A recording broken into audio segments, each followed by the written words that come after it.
Mic check, mic check.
Hi, you guys. We're going to get started in a few minutes.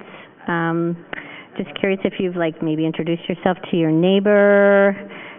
Sometimes we have people out of country. Is there anybody from out of the country visiting SCaLE this year? Out of state? Is everybody local? Everybody's how local?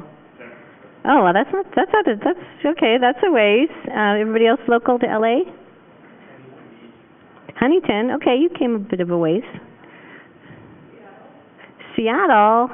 Wow. Is this your first year? Have you been here before? You're okay.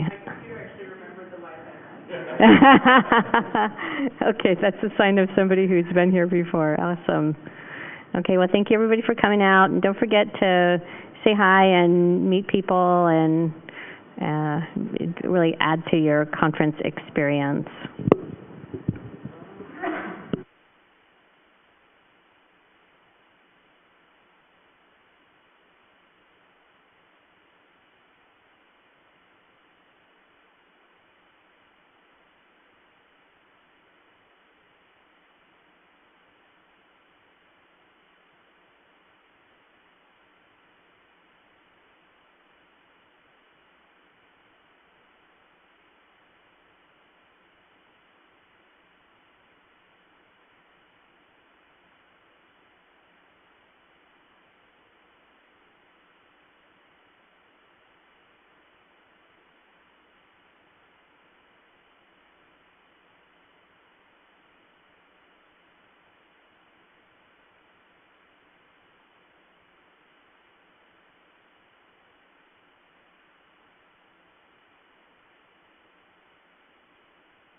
Okay, everybody, it's 11:30. We're going to go ahead and get started. I'm here to introduce speakers. My name is Kathy. This talk is 25 Things I Wish I Knew Before Becoming a Community Organizer with Jason Hibbets. This is the mentoring track. This session will highlight 25 major lessons he's learned in the path to becoming a community organizer.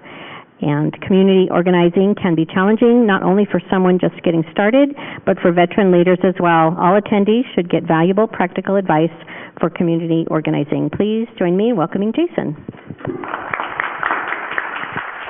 Thank you, Kathy. That was a great introduction that I wrote. Is it not? I'm going to use this one. No, I just turned it on. Here's a green light.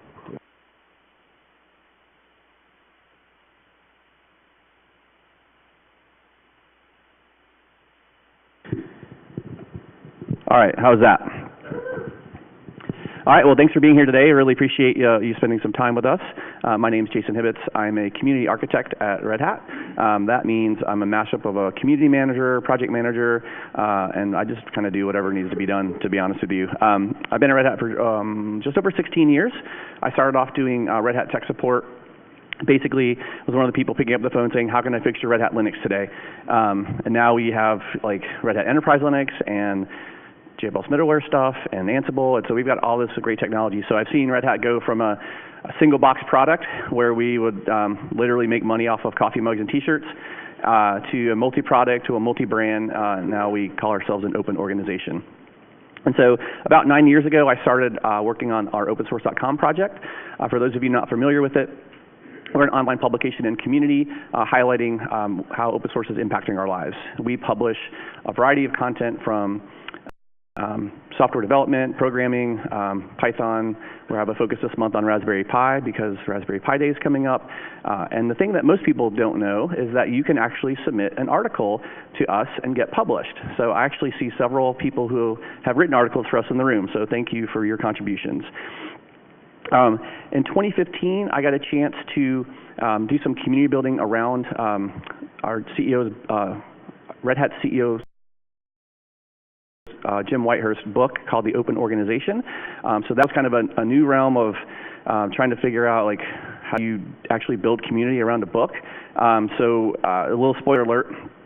At the end of the book, it says to continue this conversation about the open organization, go on over to opensource.com. In a very Red Hat way, Jim Whitehurst kind of came to our team and said, hey, this is happening. Go do with it what you will and go figure it out. So we did. So we started publishing content around open org and the values and open management, open leadership, and I got a great chance to mentor someone and kind of help them become a community manager.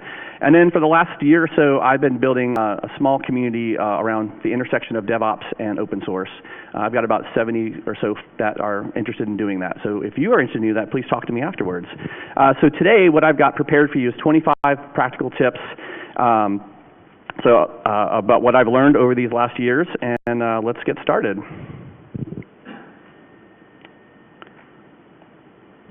There we go. So the goal of community is really to connect people around a shared purpose and really aim that passion in the right direction. And so for this, that means creating a sense of camaraderie, creating a sense of family, creating a sense of togetherness. So there are many different roles that a community organizer could have. Some could be focused on online communities, some could be focused on in-person communities, or maybe there's a little bit of both. Mine's probably 80% online, 20% in person, or somewhere around that. There are a lot of different kind of core responsibilities around community organizing. Some of them could be more project management focused, or maybe some of you are working in more kind of code tech communities, and so there's just kind of some differences there. My experiences come from opensource.com, where we have a community of authors who are trying to publish content, and so we're, I'm working with people who want to write, but we're writing about technology, which is kind of fun. What's fascinating about this is that while most of the community most of our community, the community work I do is online, the time that we get together is really valuable. And so I'll tell you a little bit about that later on, of chances that we get to do that. A lot of times when we're at conferences like this, I'm going to pick on Ben, who's in the front row. He's one of our community moderators, and so we get to hang out and do fun things and get to see each other. Or, maybe if your CEO is talking at a Purdue University and you happen to be, Ben lives in that area, we might meet in the hallway and, catch up for a few minutes. And so, all right, so I'm going to do this by number. So first tip is to ask participants what they like to do, what they're good at, or what they might be interested in doing. This way that you can help either get them to that new thing they want to do or amplify the engagement that you want them to have. Tip number 2 is to practice two-way goal setting. This is really around getting buy-in from your participants and also increasing their engagement. Number 3 is to send thank yous. Send lots and lots and lots of thank yous. Don't overdo it, but thank yous can come in many different forms. It can just be an email that says thank you for your contribution. It can be a handwritten note, which there's a little bit of lost art in handwritten thank you notes, and we're really enjoy. I enjoy getting handwritten thank you notes, and I'm sure other people as well. It could be sending people small gifts, swag, things like that, or it could also be public recognition, and I'll talk a little about how one of the programs we have addresses that. Number 4 is to listen more and talk less. Be inquisitive with your community. Again, this goes back to number 1. Ask them what they want to do. Ask them how they want to participate. You'll never know what you'll get back when you do that. Number 5 is to remember that every interaction is a gift. And also that surprise is the opposite of engagement. So when you're doing community work, you definitely don't want them to be surprised by any decisions that are being made. You want to be transparent with what's going on with the community, and this way you can kind of maintain their engagement and support. Number 6 is to incorporate feedback loops into everyday practices. Definitely taking a page out of the book from Lean Startup and Agile Development. This is the whole learn something, test something, measure it, validate it, rinse and repeat, and we're doing that all the time with our team. We actually get to do that with our authors a lot because they're getting, we provide professional editorial services, and so they'll give us a draft, and then they're getting, one of our awesome editors is to go through it. I know they always make me sound a lot better, so I'm always happy about that, and so our authors are learning as they go. We have one of our community moderators who's really, his writing has drastically improved over the years, and so we've been able to coach them and really steer them in the right direction, and their content's performing really well. Number 7 is to create an environment for trust, collaboration, and accountability. Any team that's going to be successful needs to be able to trust each other in order to collaborate, and then and when you're collaborating, you definitely want to be accountable for your actions and have a team that will hold you accountable for those actions. Number 8 is to empower and trust your top participants. We have some of, part of the requirements of our moderator program, which I'll go into more detail here shortly, is that they're writing or curating 10 articles, 12 articles a year. We have some of our moderators who are publishing 30 articles a year. They've got their own little list of things they want to write. They work with us to make sure that that list is going to be suitable, and they're writing like 3 or 4 articles a month, so that's fantastic. So we empower them to do that. This is a fun one. Number 9, gamification doesn't have to be competitive. We have a points and badge system on the site, which I'll give you more details about later on, and it's for us, it's just kind of a method of kind of tracking participation, and but there's nothing, we don't give them anything. Like there's nothing that says if you reach 100 points, you're going to get a T-shirt. That does not exist on our site. But people like to go log in and add all their badges and earn points. So it's really, really cool to see that happen. Number 10 is to show appreciation and gratitude. This is different than sending out thank yous and sending out swag. We always look for opportunities to do kind of bigger rewards. And so this can come in the form of maybe giving people a conference pass, supporting their travel efforts, additional access, or it could be exclusive access or exclusive privileges to something. And as I kind of mentioned before, in-person experiences are the ultimate reward, particularly from my experience in our communities. Number 11 is to celebrate milestones. Doing this local is very easy. Doing this global is really hard. So I don't have like the best creative ideas on how to do that, but Mozilla does a really good job when they have a new launch. They'll send out little kits to all their community members and have like multiple office birthday parties or whatever the case may be. But make sure you take time to celebrate when you reach a milestone. Number 12, create a community's award program to recognize achievements at all levels. And I will go into more details about this soon. We reward people that are new to our community. We reward people that have been contributing for years. Number 13 is to prepare as much stuff in advance as possible. This way, when you have a fire, you have time to address it. So as an example, in preparing to come to SCaLE, I still have to do my day job, right? So I make sure my day job stuff is clear, taken care of, out of the way, so that I can come to SCaLE and hopefully enjoy it and not checking emails and keynotes and things like that. Also, too, I'll talk about something else later. I lost my train of thought. All right, number 14. Automate as much as possible, but realize when a personal touch is warranted. If you can, whatever you need to automate, that's just kind of things you're doing every day, get that done. But if you actually need to like personalize something, like an example would be for me, if I'm doing a lot of outreach to speakers, I'll have like a little template, but then I customize it, right? I'll add their name, or I'll be like, hey, I remember last time we talked at SCaLE and you gave a great talk, or whatever the case may be. I always kind of try to sprinkle in that little personal piece.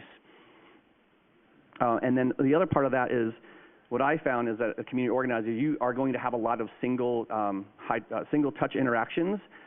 For me, that means like I'm doing a lot of email or I'm doing a lot of social media, and you just have to recognize that kind of comes with the territory.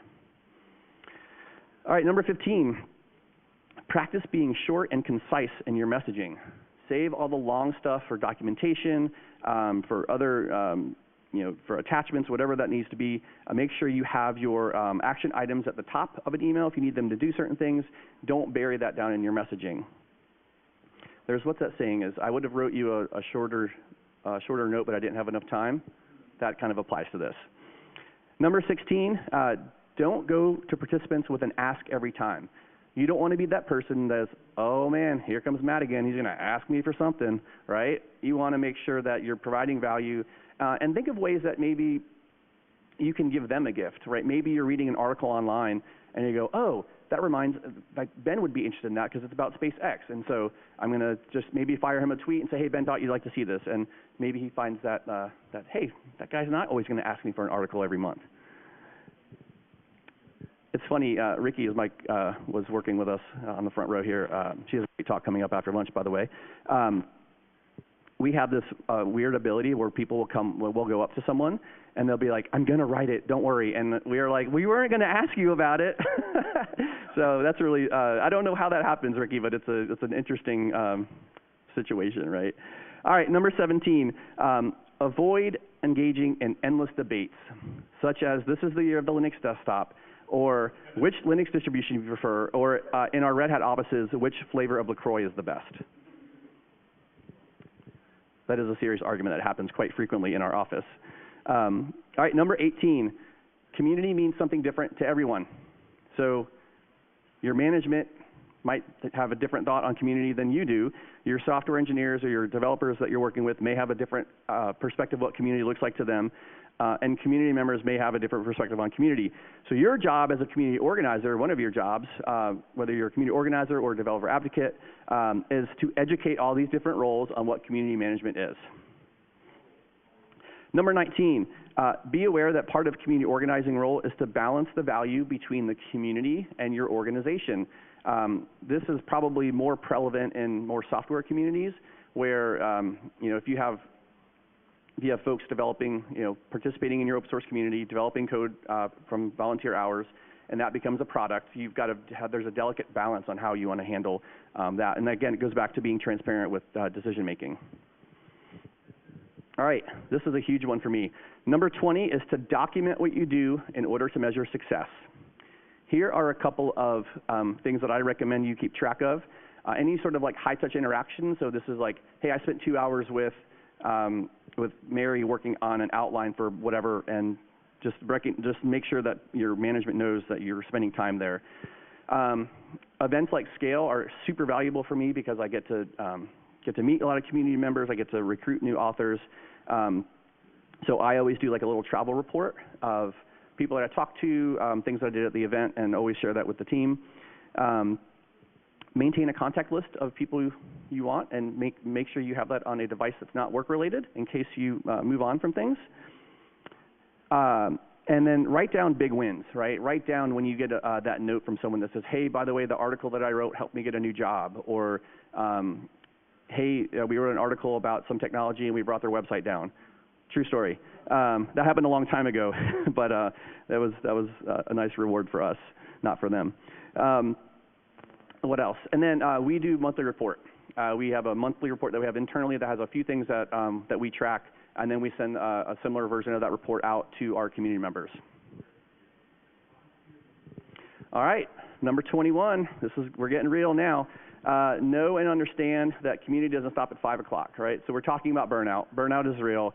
I know because I almost went over the edge. It was not a fun time in my life. You know, it's kind of trying to figure out avoiding that always on feeling. And from my experience, I started to set limits, and that was really valuable for me. Not only should you set limits, you should also share those limits with the people you work with, i.e., I work from 10 to 6, or I don't check email on the weekends. Just let people know what your limits are. For example, I took some vacation last month. I actually was out here in California, down in Long Beach. So I told my folks, I'm going to be off email for a week and a half, so don't expect a response from me, and if you need help, contact this person. And it went great. I got back, I had hardly any email from people, so that was awesome. And then also too, in preparing for that, I had a backup person, and I also prepared them. And I made a list. I said, these are the 3 most important things that could happen while I'm out. Can you keep an eye on these 3 things? And they did a great job. Let's see here. The other big piece is to have, at least for me, is to have a flexible work schedule. Because one day for me is never the same. So, and also being a parent, things just come up, right? And you've got to be able to take care of that stuff. And the other piece I'll add here is I do a lot of stuff after hours, quote, after traditional like office hours. And so I'm always sharing with my team or with my manager, like, hey, I'm going to this meetup tonight, or hey, you know, I'm giving up a weekend to go to SCaLE, so I'm giving up some of my personal time, and just keep track of all that stuff. All right. Number 22 is that you should know the signs of burnout, not only for yourself, but also for your community. If you look at this list of things, you know, increased illness, anxiety, loss of interest, it looks very similar to depression. And that's kind of what burnout feels like. You maybe like just don't want to get up out of bed today, and you may just want to sleep till noon, you know, those kind of things. And then the follow-up to this, number 23, is to actually have a plan on how to address burnout, or to prevent it, have a plan to recharge your batteries, right? This is a great way for me to recharge my batteries. So number 24 is to be intentional about creating time and space to be with your personal network, your family, and your friends. Plan vacations, plan long weekends, let people know that you're not available, that's key. And then again, I mentioned setting limits earlier. One of the limits that I set a couple years ago was I try to only go to 2 meetups a week. If like literally, and where I live, there's meetups. I go to meetups I go to 3 meetups a night, right? There's that much stuff going on, or there's just that much stuff I'm interested in. And so I realized that I was like, hey, I don't want to look back in 6 years and be like, my kids grew up and I went to all these awesome meetups and I have all these great people, and now my kid's in high school and I missed all the glory days. So that limit seems to be working really well. I really enjoy that. I love having dinner with the family. So a couple pro tips around that. Again, recapping, raise the visibility about the work you do after hours. Don't be shy about telling your manager and your colleagues when you go above and beyond and do all the things that community needs. And give them a better story of your role. This is a fun one. My manager and I had this really interesting conversation. He wanted to put a GPS on me, not because he wanted to know exactly where I was. He just wanted to get a sense of like, where what does Jason do? Like, where is he at? What's kind of like, he wanted that kind of GPS. So we actually still joke about it, but I think he has a better understanding of like, oh yeah, I'm at a meetup, and then, oh yeah, now I'm traveling, and then, hey, I'm working from home, or whatever the case may be. Last thing here is, if you do feel like you're getting burnout, please don't suffer in silence. Get some help. Ask a colleague, ask a friend, ask a family. Again, that goes back to knowing the signs and just asking people, like, am I doing something different? Like, when I look back, like, I was doing some weird shit. Like, I was like cleaning my desk off like I was about to quit, right? And I recognized, like, why was I doing that? And I finally, once I figured it out, it worked out a lot better. So, all right. Did I skip a slide? No. Okay. Another pro tip is to help others. You've got to help yourself before you help others. This is the whole, if you're ever on an airplane and they're giving you the description of the oxygen mask, they tell you to put your oxygen mask on first, because if you don't have yours on first, you can't help someone else. So it's one of my favorite pro tips. All right, and then number 25 is to meet and talk with other community organizers at events, forums, social media. Maybe there's one-on-one interactions. Sometimes you just need some advice. I've gotten to a point where, like, I've got to do this new project. I have no idea where to start. So I call people and say, hey, what would you do? And get some advice. There's a lot of books on community organizing out there. And then I like to get inspired from kind of other kind of walks of life. And so I'll just like randomly go to another meetup group that looks interesting. One, maybe just to see how they run things, and two, just to kind of, maybe I'm interested in a certain topic. I love kind of those shorter talks, like Ignite talks, TED Talks, Lightning Talks, Pikachu, whatever the 6-minute and 10 slides thing is. Those are really great sources of just different information, and then if it sucked, you didn't waste that much time, right? And then we're always kind of partnering with different organizations to where we see we have win-wins, and so that's another piece that helps us. Okay. So this is kind of, I'm going to switch gears here a little bit and talk a little bit about career stuff, and then we're going to talk about some of the programs we have. And so for your career, I feel very passionate about what I do because I work on stuff that matters. I'm helping people get published. We're writing topics that other people are interested in. So if you're in a place, I always encourage, like, find work that's fulfilling. And if you can't find work that's fulfilling, maybe find something after hours that's fulfilling that can lead to a better life and a better job. So align work with your passion. If your day job is just paying the bills, find a passion somewhere else, no matter what that may be. Maybe you're like into exercise, maybe you're into rock climbing, I don't know. But whatever you're passionate about, be passionate about it. All right, got the picture. All right, I'm going to pause here and see if there's any questions about the 25 tips that I went over. Go ahead, I'll repeat it. Your number 14, automate as much as possible. You also incentivize what you automate. And I specialize, by the way, in the DNA view handling, so that's my career. You also incentivize what you automate. And I've been concerned about doing some of this automation myself with regard to making it very easy to do things that you're handling now, maybe wouldn't work at SCaLE, or whether they would create static senses at SCaLE. And I'm sorry for how vague that is, but can you talk? Do you have any thoughts about that at all? I was going to say, like, something vague is important. Yeah, so the question is around automation and when it doesn't scale. Is that a good summary? Yeah, let me process that for a moment. Let me talk about the points and badge system we have, and then I might have a better answer, or I might answer your question. Cool, well, let's get there. We have, when we launched open-source.com about a year or so afterwards, we established a points and badge system. And so how we set it up is we said, what are all the things people can do that they can earn points on the site?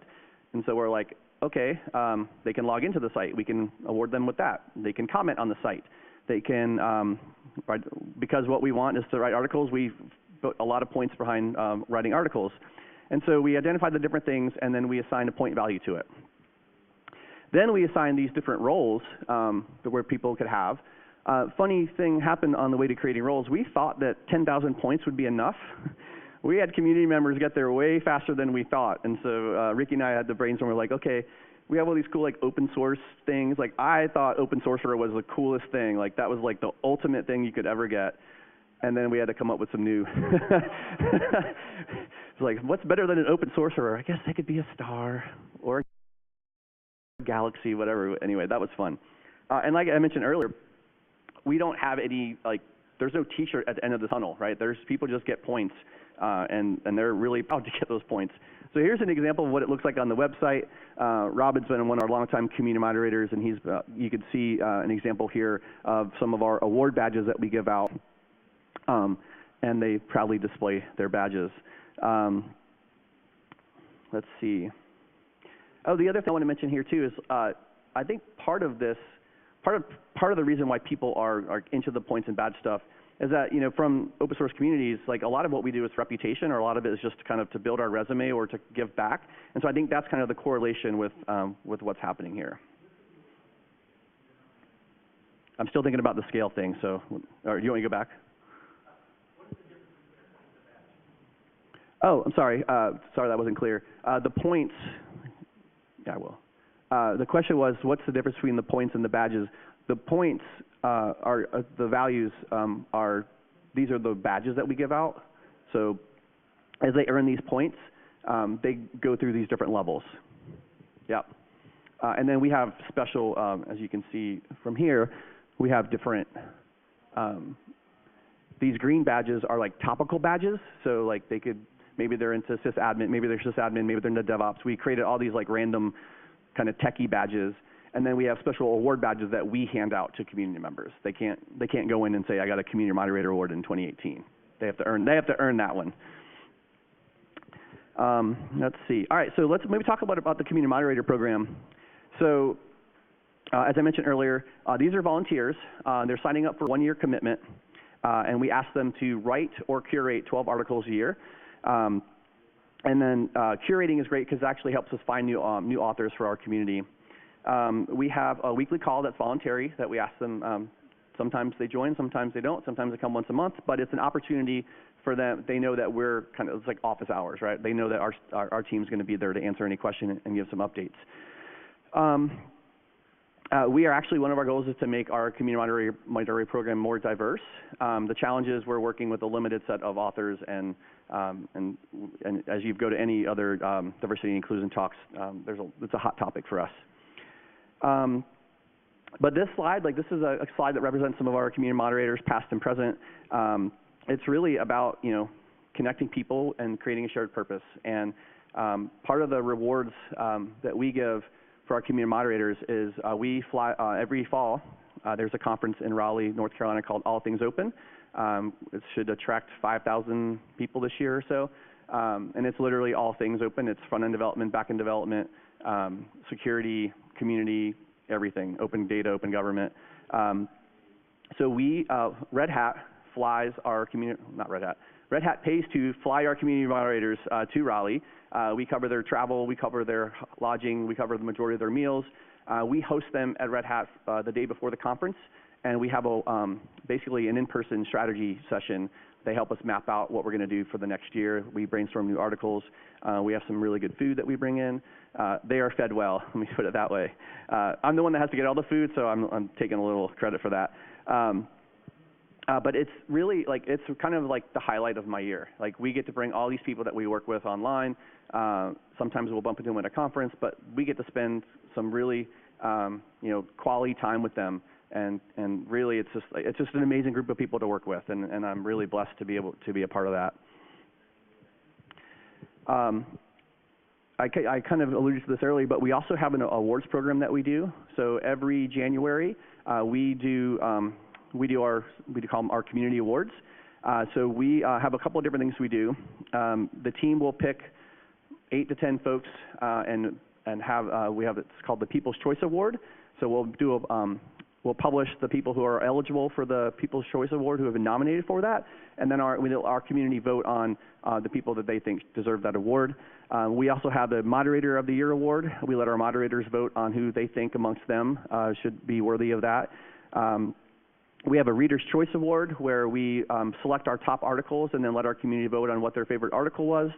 And then we have an Emerging Contributor Award where we try to identify individuals in our community who are new to our community, but maybe want to encourage them to write a little bit more. So that's a strategy we're using to kind of get them more involved. It works really well. So I wanted to talk a little bit about tools and share that with you. So, but first I wanted to mention that I think common to all community organizing is this term I call cat herding. If you ever need to see a really funny video, YouTube cat herding, and there's like this cowboy on a horse, and there's just cats running everywhere, and gosh, it's really funny to me. I don't know if you're gonna find it funny.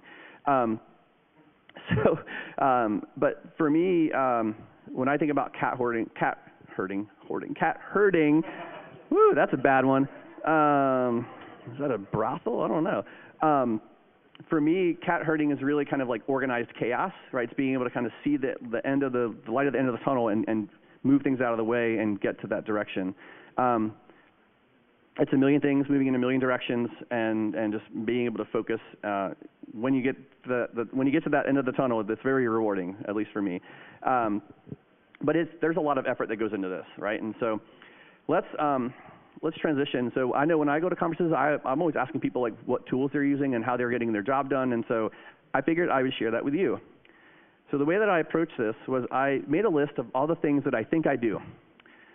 And then I realized, damn, that's a long list. And so I don't even know if it's complete, but it's probably 90% of what I do.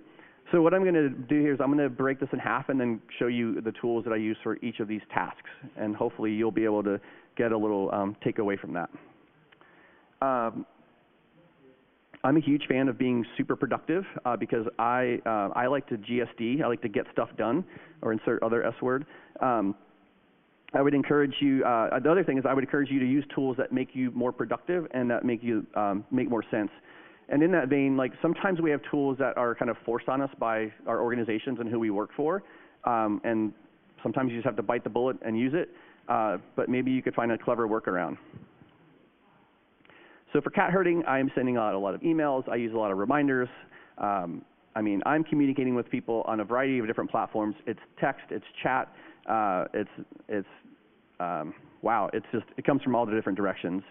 For my email, I'm using, I've used Thunderbird I actually was using Thunderbird before it was Thunderbird, what was it called, Netscape Navigate? It was a Netscape. So I've been on Thunderbird/Netscape my entire life, except for, I used like something called Zmail in college. I don't even know if that still exists anymore, but that was my first email platform. I have actually never used Outlook, so I might be at this conference, probably not a rare individual, but in the world, probably a rare individual. I spend a lot of time on conference calls, so Red Hat uses a platform called Blue Jeans. A lot of people in the community use Zoom. I'm using Google Hangouts. You know, it's whatever needs to be done. For social media, I use a mixture of things, Hootsuite, Buffer. We have another platform we have called Sprout Social that we use. For project management, there's no great, wonderful tool to do all that stuff, so I'm using probably a lot of what you're using. Spreadsheets, calendars, but my favorite stuff that's really gotten me organized is I'm a big fan. For my personal to-do list, I use a technology called Waffle.io. It's basically a Kanban board style integration to, it looks like that. It's a Kanban board style integration with GitHub issues. And so this is like my personal task list. It's actually out in the open, so if you ever want to know what I'm working on, you can go look at it. I don't know why you would want to do that. But I'm also a big fan of Trello. Like my team uses Trello all the time, so my goal is to get stuff out of my inbox and get it into a card, and then it goes into my workflow. I'm actually also very successfully using Trello for the DevOps team, and so I have kind of a semi-public facing Trello board for different DevOps articles ideas that we're working on. We have a couple different, instead of having one large backlog, I've got like a priority backlog that's got like up to 6 cards in it. So if someone's like, the backlog is overwhelming, they can have the short list. And then it actually kind of mimics our publication process. And so that works really well because other authors can see like, oh, they get an article into me and like it's not going to be published for like 3 weeks. They can see, oh, there's 7 articles ahead of them. And kind of the transparency helps with that. I'm not going to go through each of the things here, but hopefully you get an idea of the different tasks for this one. I showed you Waffle, transition slide, And here's the other half of the list. So if you go to the expo hall, we've got some cool opensource.com hats. I take no credit other than ordering them and paying for them. But I have a great company called Planet Logo that helps us on the creative side and helps us get those fulfilled. You know, I mentioned handwritten thank you notes earlier. Like, that's a thing. Like, people love that. And so bring the lost art of handwritten thank you notes back.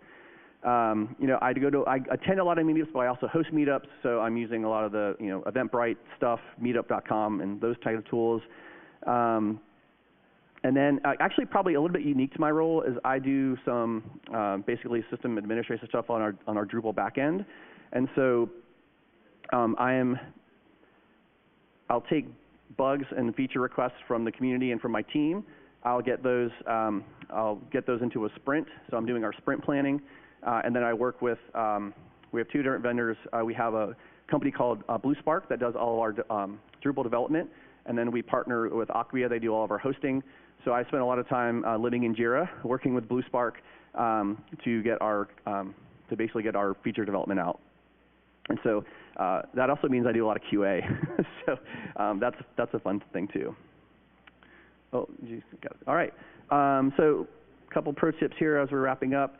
Use the right tool for the right job, and make sure that, particularly in community, that you're using the right tool that the community should be using as well. Again, use tools that make you the most productive so that you can get stuff done. All right, just to wrap it up here, sometimes in community work, you just have to do stuff. You just have to do it, maybe to pay it forward, maybe to help someone out. Maybe it's making a connection in your network with someone. At the time, it might seem like it may seem like counterproductive at the time, but you never know when something like that's going to pay off later on. So I always kind of see like, oh yeah, I did that thing a couple months ago, and then it kind of pays back later on. So sometimes you just got to do those little things, get them out of your inbox. And then I kind of alluded to this earlier, but your network is your most valuable asset, right? When the work you do in community or as community organizing, all those connections that you're making, all the people that you meet, that's the real value. And for me in community work is I just get to work with amazing people who are way smarter than I in many different topics, but it's really rewarding for me. So your mission is to take what you've learned here at SCaLE, whether that's in this session, whether it's a hallway conversation, take what you learned here at SCaLE, and let's advance our open source community together. Thank you.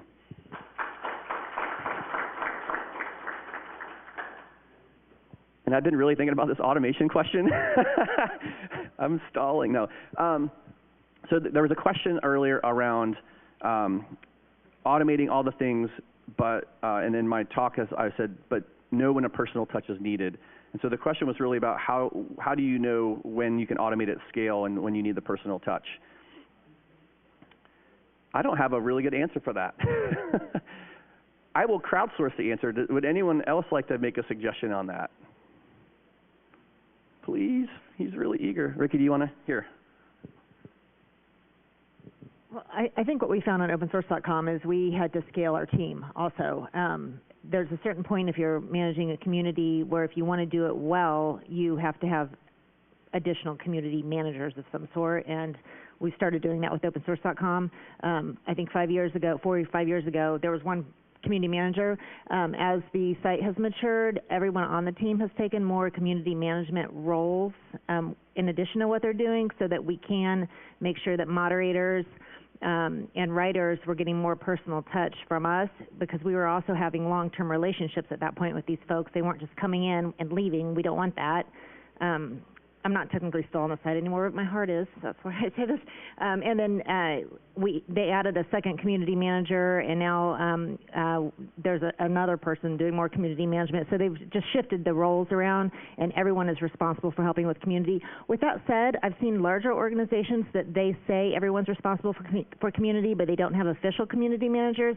That doesn't work for scaling either, because if everyone is doing it, no one's really doing it. So you have to have some people who are shepherding the community managers too and making sure that the community is taken care of. Does that help? Okay.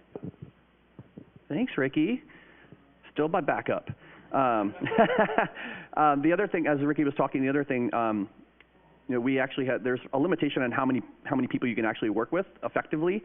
I don't know, there's some magical psychological number out there that someone has said is probably like, you know, you can only have like 15 or 12 to 15 like deep relationships or whatever that case may be. And so we found that like even working with our moderators, you know, there's only a certain number of people that we can work with. And there's just only a certain amount of work you can process all the time too. So I don't know if that's helpful. Other questions? Yeah.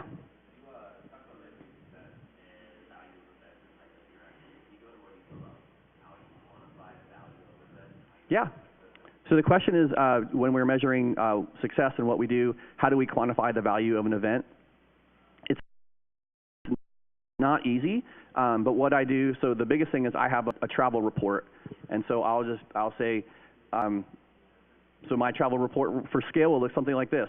On Thursday, I gave a presentation to 70 people, and then I talked with 5 people afterwards.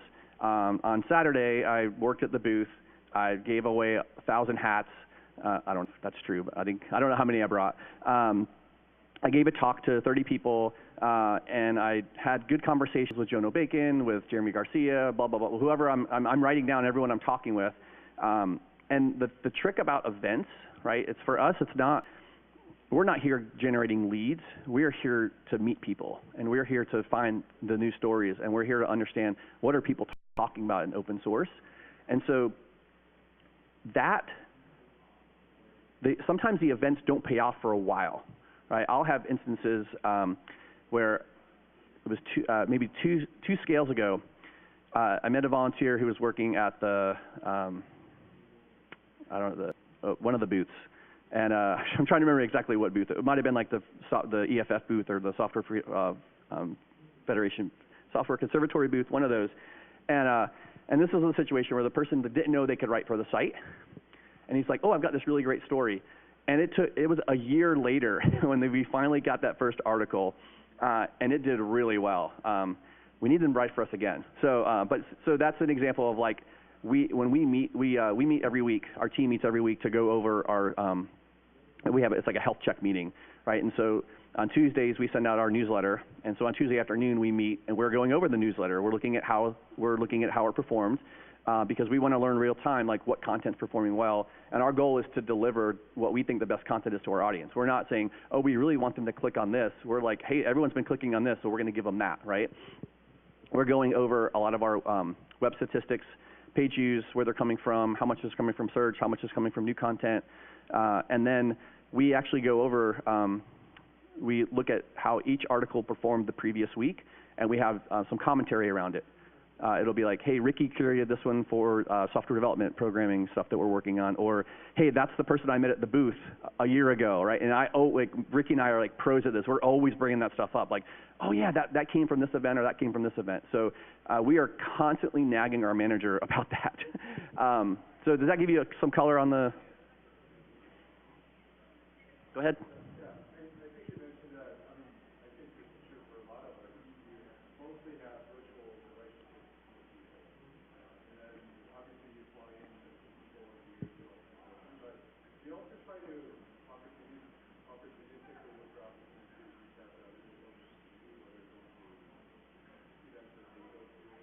Yeah. So the question is more around how to create more in-person time or in-person opportunities. Yeah. So it's great because like, as community manager, we get to go to a lot of different events, and sometimes our community members are there, which is one reason why we go to the events as well, is because sometimes our community members are at these events.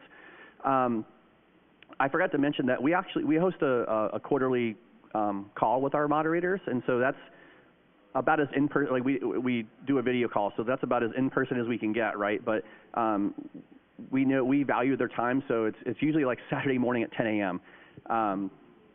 And people, they join, and we have it's like the best hour of the weekend. Like we just get to hang out and talk, and I think what I found is that, particularly like with the moderator program and with our writers, is that they actually just enjoy being together because we're all doing the same thing. And so there's times when I've actually thought about pitching to my boss about going around the world just to hang out with our moderators for a day. I don't know how I'm going to justify that one, but I thought that would be kind of cool to just, hey, I'm going to go do a world tour for all the moderators. That hasn't happened yet, so we'll see. Does that help? Okay. How much time do we have? I haven't even got the red flag yet. Cool. Well, I will. Okay. I will wrap up here. I'm going to hang out. One more question. Yeah. And you have one? My community is entirely volunteer-driven. Our expenses are somewhere on the order of like $1,000 a year very manageable. I envision a world where that is no longer true, and I believe, and I would like to ask, that if I were looking at a paid position, that the first thing that I would want to pay for would be moderation, or like somebody to pay for the site, basically. What paid positions do you have? How correspondent is your understanding with what I inserted? Can you put PowerPoint there? Okay.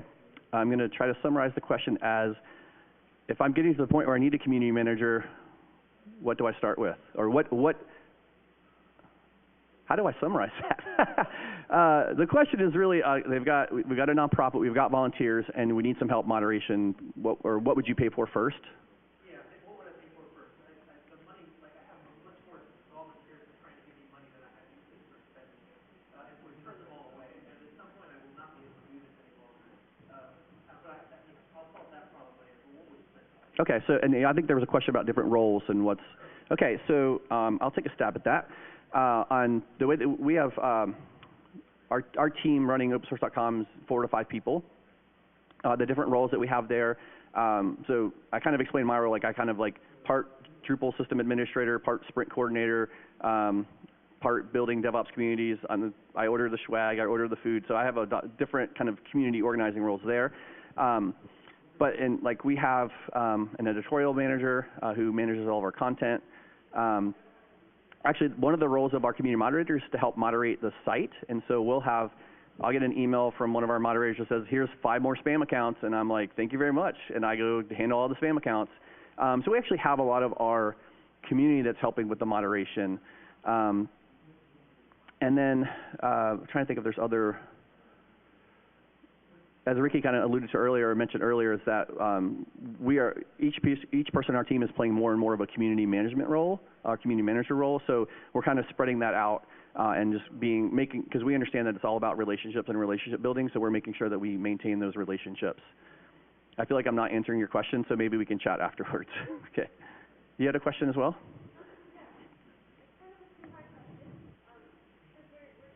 Here, let me give you the mic this way. I don't have to repeat it. So we're trying to organize a community that's going to require lots of different levels of technical expertise. So I was wondering if you had any advice on how to figure out who's able to do what, how to filter them into those groups, and then further, how do you handle people who think they're doing really great work but might not actually understand or have gone through the training? All right. So for the first question. Around identifying different levels. So if you think you've got a good idea of what different technicality pieces that will be there, ask them up front. I outside of my day job, it went blank. I do a lot of work in civic tech, and so sorry, dude, password with one hand's hard, and I got it wrong. Anyway.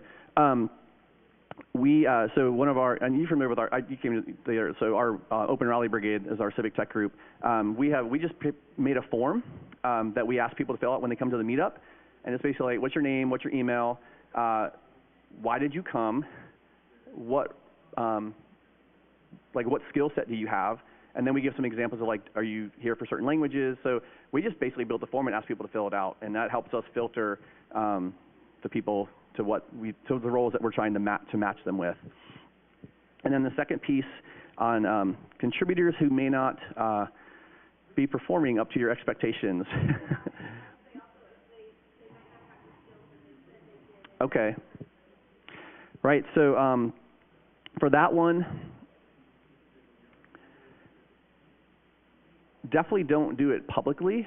Right, so and this kind of goes to if you have a bad apple. I'm just going to maybe summarize it. If you have someone not acting correctly in your community, to generalize it, it's definitely you might start off with an email, say, hey, we notice you're doing this. Like, do you understand? I would ask them first, like, do they understand what they're doing, right? And or do you understand that what you're doing is having this impact? That can be in the form of an email, depending on the sensitivity of it, or it's sometimes just pick up the phone and have a conversation with them, because you can have bad apples in your community, and you don't want them to take away from all the good stuff that's happening. Helpful? All right. Well, I'll hang out for a few minutes. I know I'm between you and lunch, so thanks again for attending, and have a great SCaLE. Hi, I just want to remind you that this is the mentoring track here in this room 103, and at 1:30 we have Ricky, who's going to speak about reprogramming our tech culture. So if you want some tips, practical ways you can help reshape our industry to promote kindness and positive collaboration, please come back here at 1:30. Thanks so much. And be sure to say hi to like the people that you're sitting next to, because you never know who you're going to meet, right? This is about networking, building community. Thank you.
breaker.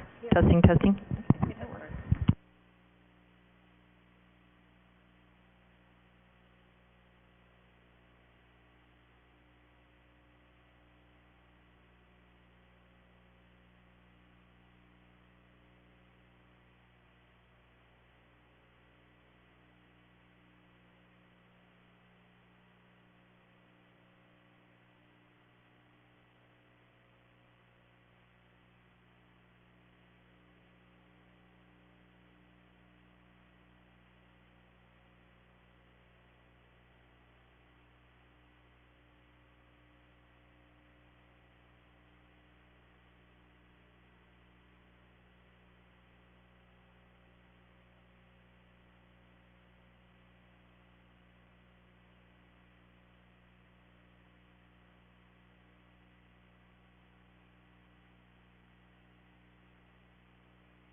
Good afternoon, everybody. Thanks so much for joining us in the mentoring track.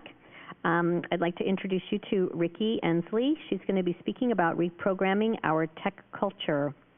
So imagine you could reprogram the tech industry. What would you change so you could enjoy life and work better? There are many behaviors we engage in that help each other and many that don't. Rockstar worship, tolerating brilliant jerks, and working excessive hours are examples we could do without. In this talk, attendees will learn about practical ways they can help reshape our industry to promote kindness and positive collaboration, to reprogram it in a positive way. So everybody, please welcome Rikki. Thank you so much. Thank you. All right, thank you for coming. I don't know if you read the talk description, the outline I originally wrote for this talk. If you've given talks before, you know how it generally works with a new talk is you write a proposal, and if it gets accepted somewhere, then you write the talk. And then I always follow what my outline was for the proposal, and I did with this talk, and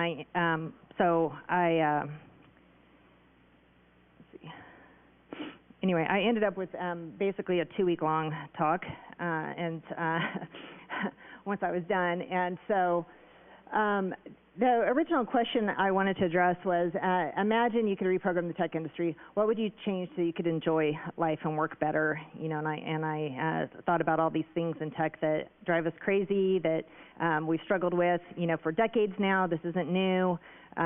My background is I've been working in tech for about a little over 20 years, and tech publishing is my background. I started working with sysadmins originally and moved more into, from a Unix background into working with Linux and open source communities.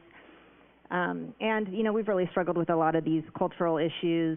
How do we grow the community, become more diverse, more welcoming to new people, have work-life balance, and all of these things. I can't get all that into a 1-hour session, apparently. I tried, so earlier this week, I actually texted a gal pal of mine who I work with.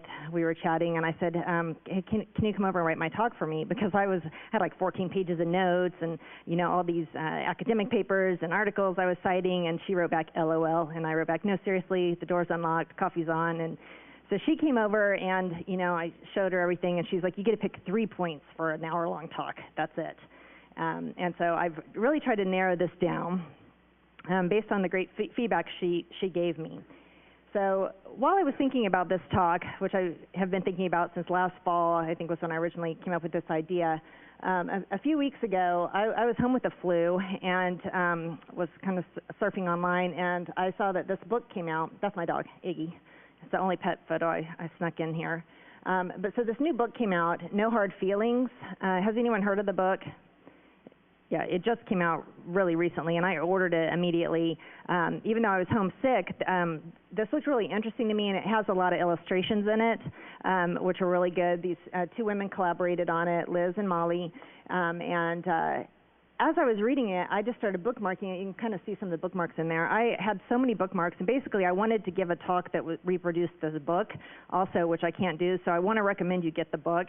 As I was reading it, I kept thinking, this is the handbook I wish I would have had when my career started, because they really talk about work-life balance, and that we are humans dealing with this technology, and our needs matter, and how do we balance that, and how do we collaborate more effectively with communities and in our team. So I do recommend this book.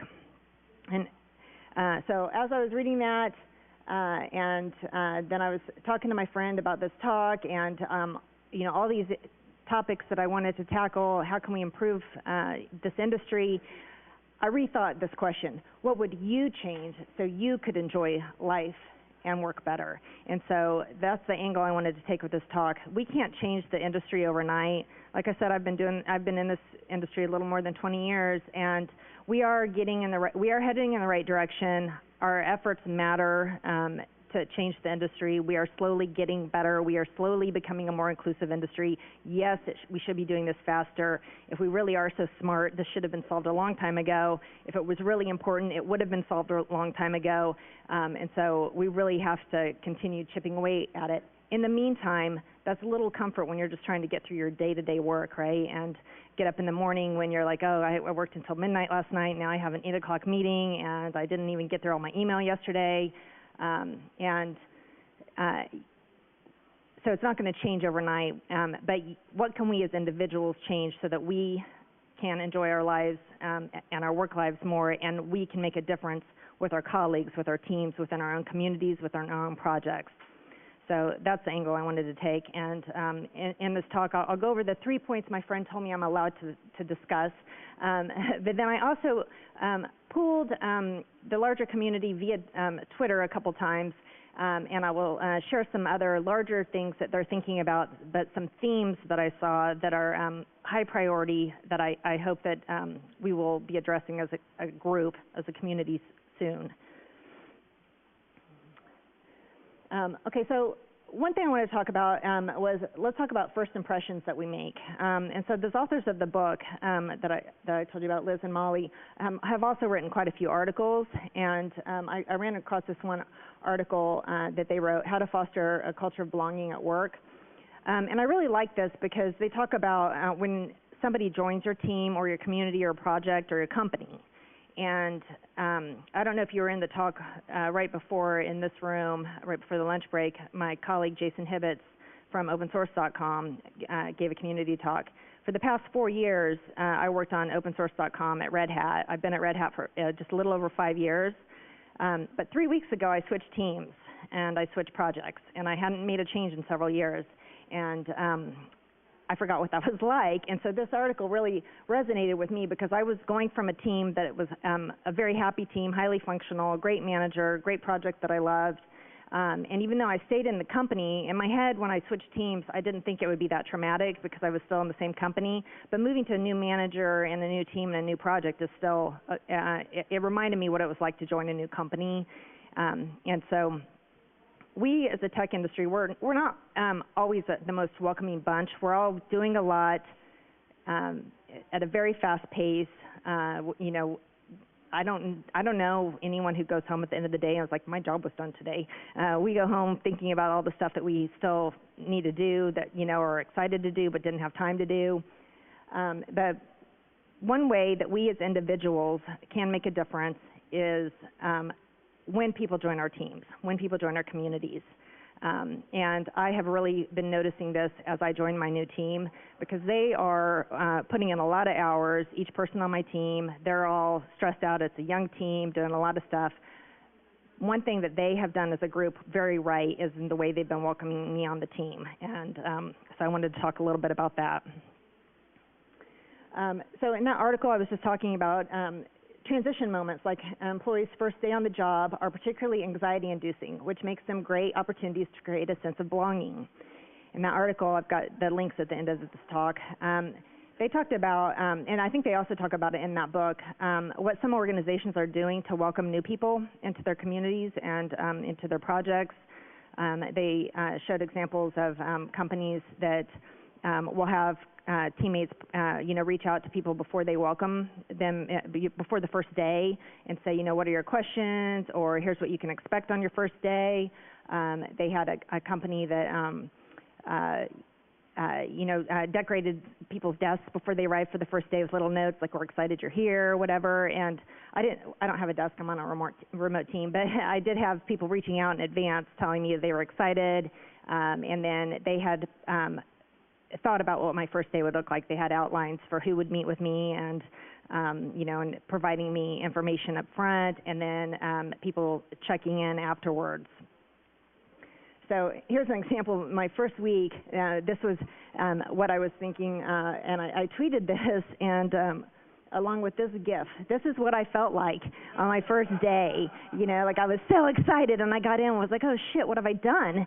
Because I had this great team and had been working on it for 4 years, and it was no stress for me at that point. I really loved what I did. I was just ready for a change and a new challenge, and so that was what my first week felt like.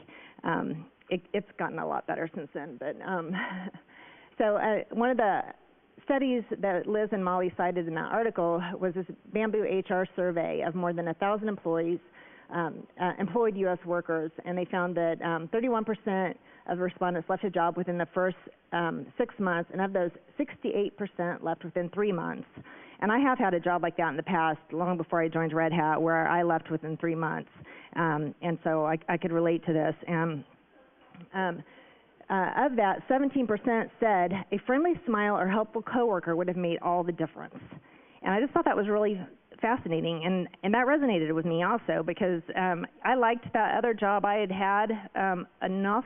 It was okay, but 3 months was all I had, because it wasn't a friendly environment. There were a couple of nice people there, but overall it was an unfriendly, unwelcoming environment, and I didn't stay. So they also wanted clear guidelines about what their responsibilities were and more effective training, but a friendly smile or helpful coworker would have made all the difference. I was talking to a friend of mine about this, actually, and she said that this really resonated with her, because she had a new person on her team a couple years ago, and she was supposed to be training this woman, and so she said, I trained her like I would have wanted to be trained and treated, and they're very different in how they work, though. And so my friend said, I just kind of gave her all the stuff and then got out of her way so she could do it the way she wanted. Well, later my friend found out through her manager that the person actually thought that she was unfriendly and unwelcoming and didn't like her, because she just handed her everything and stepped back. And the manager didn't tell her that at the time. Instead, the manager went to my friend and said, hey, I think that maybe if you could do some more one-on-ones and like have coffee with her once or twice a week and check in, that might help. And so, my friend did that kind of stuff. And later she found out that the new person's feeling about the role and her had completely changed. And it was, just having a little bit more of outreach, and a safety net. And like I said, I've been very lucky on my new team. They continue to do that. They're all doing it a little differently. In fact, the other day, one of them reached out on Slack and said, hey, do you know about this blah, blah, blah meeting? And I said, absolutely, unless I'm supposed to be in it right now, and then I don't, because and so he sent me the link. I was supposed to be in a meeting at that moment, didn't know, a video chat, and that was, he covered my back. I didn't know, and he was looking out for me and reached out because, I think I'm on a highly functional team. It's only been 3 weeks, but that's my feeling. So in short, employees coming into a new organization want two things: the opportunity to do their best work and a sense of personal connection with their teammates. And this is something I've been thinking a lot about, too, with new people who join Red Hat. When I see they walk around with their new badge on that says, I'm new here, I try to say, hey, welcome to Red Hat, how's it going? Or say it in the cafe, I'll invite somebody to sit at the table with me. I have realized that one thing I do at my company is I will be very distracted walking around the hallways thinking about stuff, and I won't make eye contact with people or even say hi, and I'm trying to catch myself and do that more, and that's just a thing that we don't think about. And I see it all the time. It's not just me. I mean, people, are just looking at phones, walking around in the hallways, and we've just really moved away from this eye contact. We're humans. We work together. It's just I don't know. I've been doing it long enough now that I'm just now noticing it and trying to go back to my roots where I used to think it was weird when everyone was staring at their phones. It's weird. We kind of need to move away from it.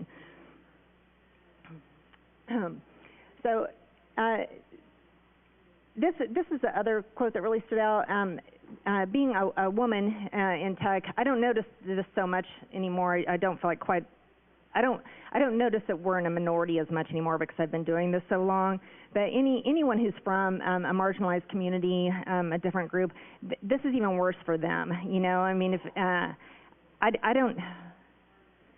Yeah, there are a few other women on my team now. I've been on other teams that, you know, where I was the only woman. I don't notice it so much anymore. But if you're new to the community, of course, you're going to feel different, you know, or if you're from, you know, any of marginalized groups. So, yeah, because then you're not thinking, do I belong, but does my group belong? And so I do try to make more of an effort, particularly with women who join our company. Those are the ones I'm most likely, or at conferences even, I will reach out to, and if I see a woman standing alone, I'm more likely to go up and be like, hey, how's it going? Have you been to SCaLE before? I start talking fast when I get excited, so I'll take a breather. Is this a first SCaLE for anyone? Oh, look, okay. Nice. I came to my first SCaLE, I think it was 5X. And I'd never spoken at an event before, and after someone's talk, I went up and talked to her about it and said, oh, I could never talk at a conference. I'd be too scared. And a year later at SCaLE, I think it was 6X, I gave my very first conference talk. So I love this event, and welcome to all you first-timers. Talk to me afterwards if you want a friendly face to give you any pro SCaLE tips. But basically, I think this is one of the friendliest, most welcoming events you'll ever find, so I hope you enjoy it. Okay. Thank you for that commercial break. Back. Okay, so these are 3 concrete takeaways from this point of mine, because she also told me I should throw out concrete examples to help people. Thank you, Gal Pal, for this. Invite a new colleague for a weekly quick one-on-one or a quick coffee. Quick Slack chat, you know, quick email, quick phone call if you're into the phone thing or whatever. Luckily, my colleagues are doing this. It's a great time for me to go and just like catch my breath, ask a few questions, because you forget. Like I am totally reminded of this now when I don't even know who to ask the questions because they probably sent it to me in documentation somewhere. But I got so much documentation I can't even read it all yet, you know. And so just having that brief moment where you can ask somebody, a safe person on your team, a few questions has made a huge difference for me. Provide positive reinforcement and feedback on performance. This is so important when someone's getting started. I forgot about this too until now I'm the new person and I feel like I'm doing everything wrong or I'm not doing anything. And I had a couple people the other day say this thing that you are doing, it was actually a Trello board that is very beautiful now if you ask me, with color coding and a calendar view, but they actually liked it too and they told me, and that was very exciting for me that I was like, yes, second week on the job I did something that people like, that's good. And then pinging them, like I said, however you like to communicate or they like to communicate, and just check in. How's it going? How's your, you know, any frustrations I can help you with, and that sort of thing. All right, number 2 of the 3 points I'm allowed to make. The open source community is a collection of individuals. We forget that. People talk about the community all the time. It's a bunch of people. It's a bunch of just totally different people from all over the world who like different things, different backgrounds, different experiences, different tech levels, different operating systems, different hardware, software preferences, the whole 9 yards.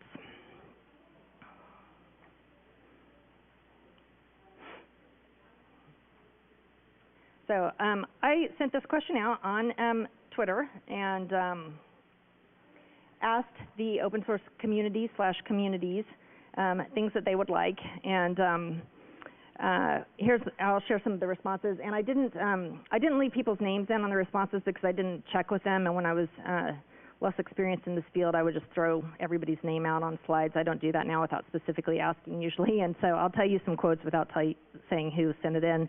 But appreciate everyone is different and treat them as such.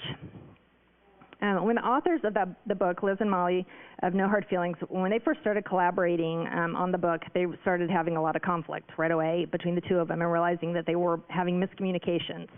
and they actually have a nice illustration in the book that shows it.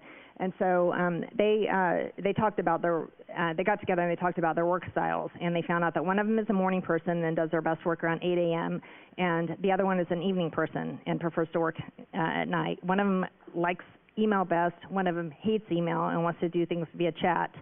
One of them drinks tea, one drinks coffee, and so on.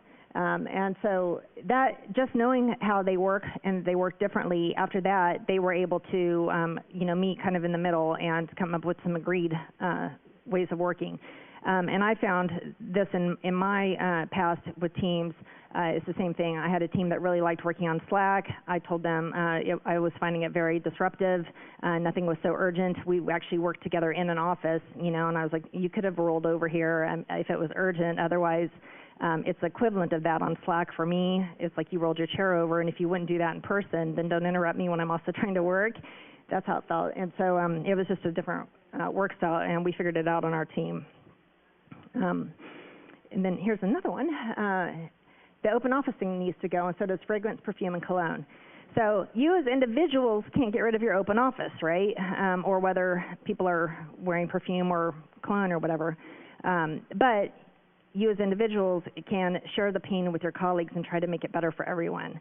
For example, there was this person on my team at opensource.com who could not stand to hear gum chewed or cracked.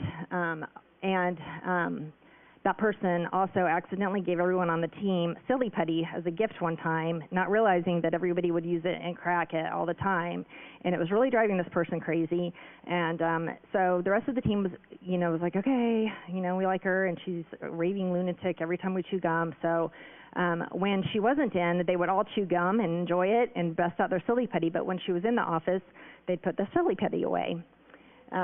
So anyway, I visited them the other day. Now that I'm off the team, they're all chewing gum and they're enjoying their silly putty again, because that person was me.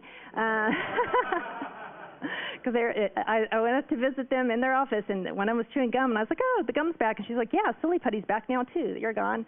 But the point being, they were awesome, and that's why I could last on that team for 4 years, because they understood that I could not control whether or not they drove me insane with their gum chewing when I was in the office. But if they wanted me to be in the office with them, they could control whether or not they were chewing gum while I was right there. And they were really cool about it, and it became a running joke instead of a hostile work environment. And love me some opensource.com people.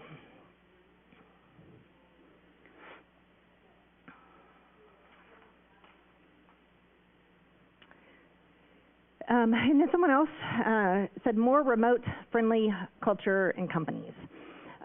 So you can't make your company become remote-friendly, probably.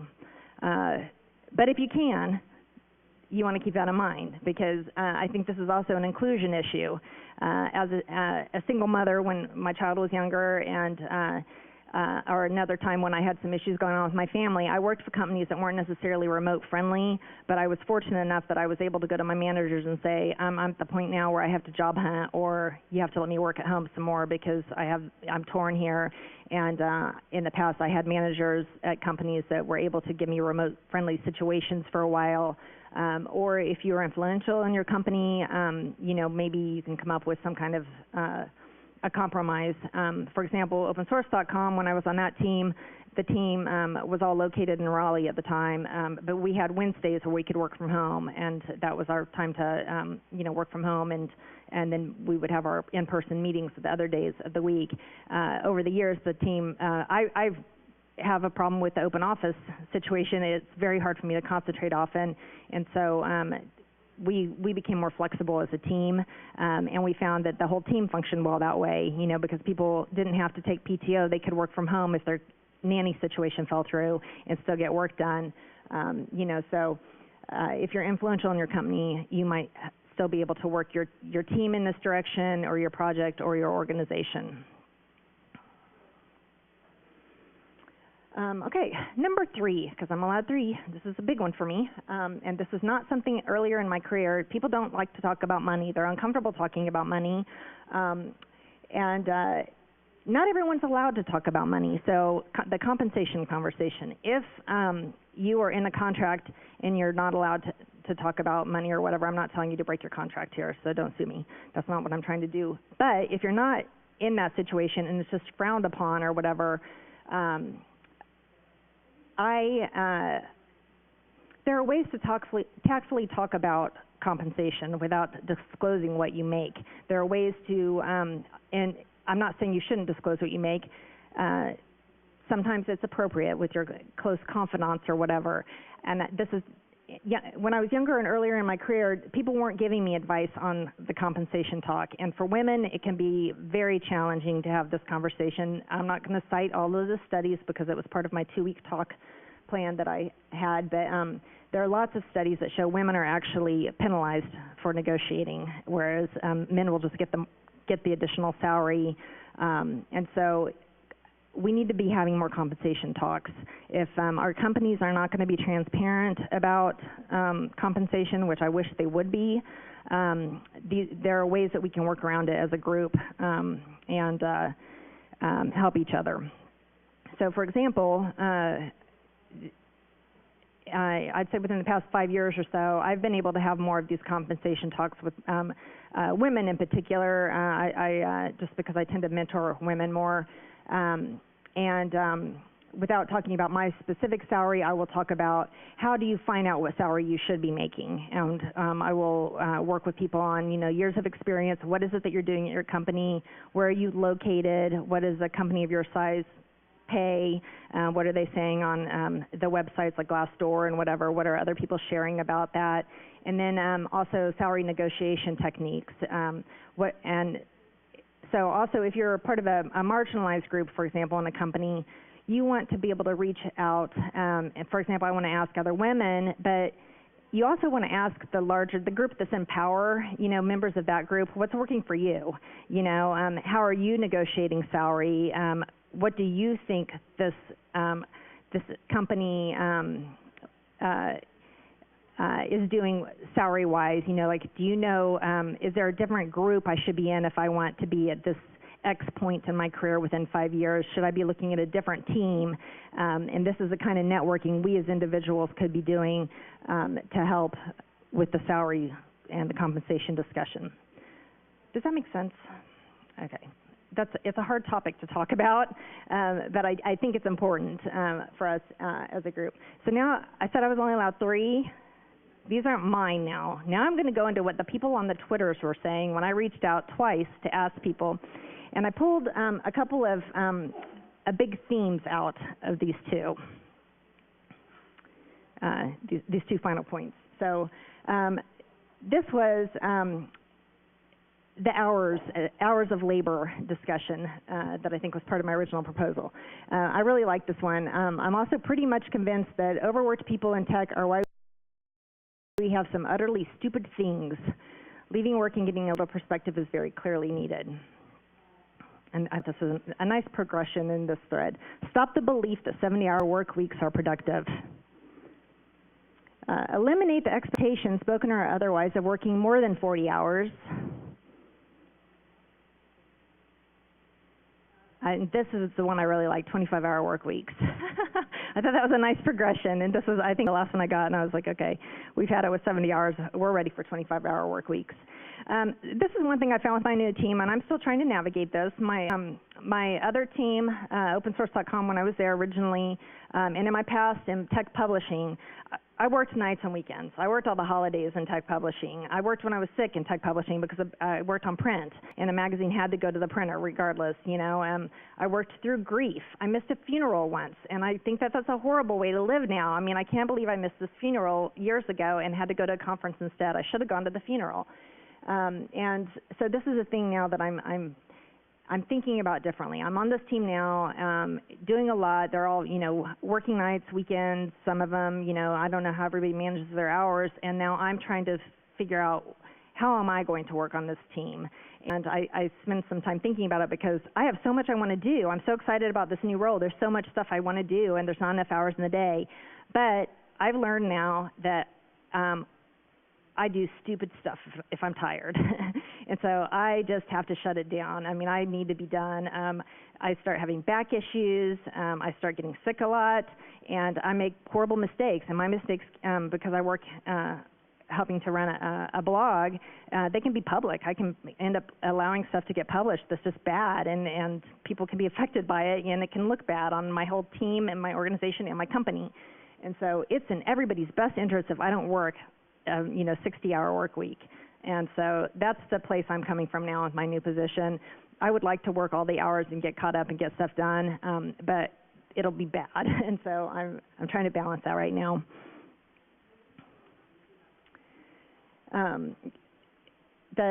Stop being slaves to notifications and expecting immediate responses. This is the Slack battle, the messages on your phone.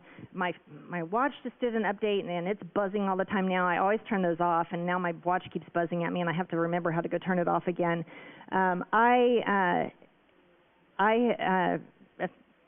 As the years go on, I am turning off more and more notifications. I actually got off Facebook last June.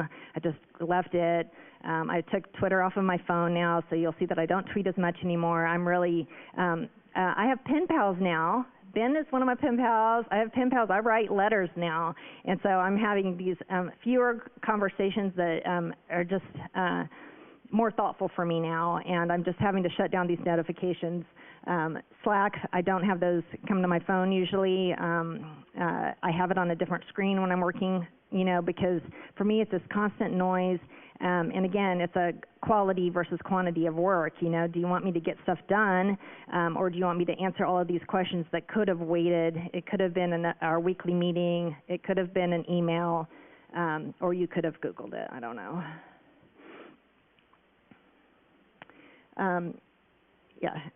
The notification thing. So this was the other theme I was seeing. This is not just me. Other people are seeing it.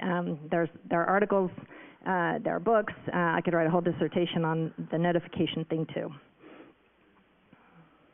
Oh, and that reminds me. So last night I was practicing this. I went out to dinner, and I was having a quick bite by myself, and I thought, okay, I'm going to sit here and try to decompress, and I won't use my phone and check my phone. I'm just going to sit here. And then I realized I was making the couple at the table next to me really uncomfortable, because they were like, who's the psychopath sitting quietly next to us while we're talking? And I was totally listening to their conversation also, I will say. And so I got on my phone and messaged my friend, so I have to pretend like I'm doing stuff on my phone now because I'm making the couple next to me uncomfortable, because we are this culture now that people don't sit alone quietly anymore. So that was a side note. Okay, unions. So this is the thing. I actually am starting to see this happen at tech companies. I think that we might be heading to this in this direction sooner rather than later. I don't know what that means. I'm not a union expert, but I could see that happening.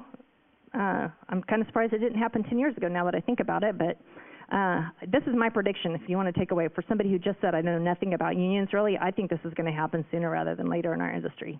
You can quote me on that.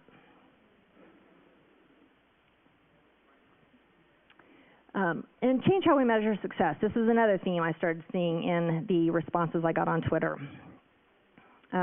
Make people care about people more than they care about software, and make all managers focused on and evaluated first and foremost on the health and success of their reports rather than their project success or revenue. And by reports, they mean people who report to them, not their actual reports. And then this is my favorite, and this is how I will end this talk. For leadership to treat employees as people, not numbers. We have bugs occasionally too, and I really like that. So I do recommend that book, No Hard Feelings. And thank you. There I am on Twitter.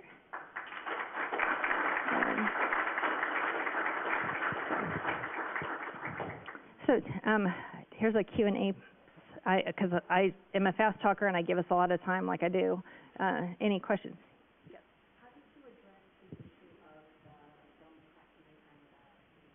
Okay, great question. How did I address the gum and silly putty? I did it with humor, and my team knew me well enough that yeah, I did it with humor. One of the women on the team was a gum cracker, and she did it because when she was intense, and it helped her when she was concentrating, and so I got that, but I just said, I'm direct. I'm the person who, if anyone on the team was having conflict or struggle with anybody, they would come to me and I would go ahead and have the hard conversation. I'm just used to doing that, and so I went up to her and I was like, I don't mean to be difficult, I can tell you're enjoying your gum, but it's driving me crazy. I'm just sensitive to it. I can't stand it, so can you try not to crack your gum at work? And she was like, oh, yeah, sure, sorry.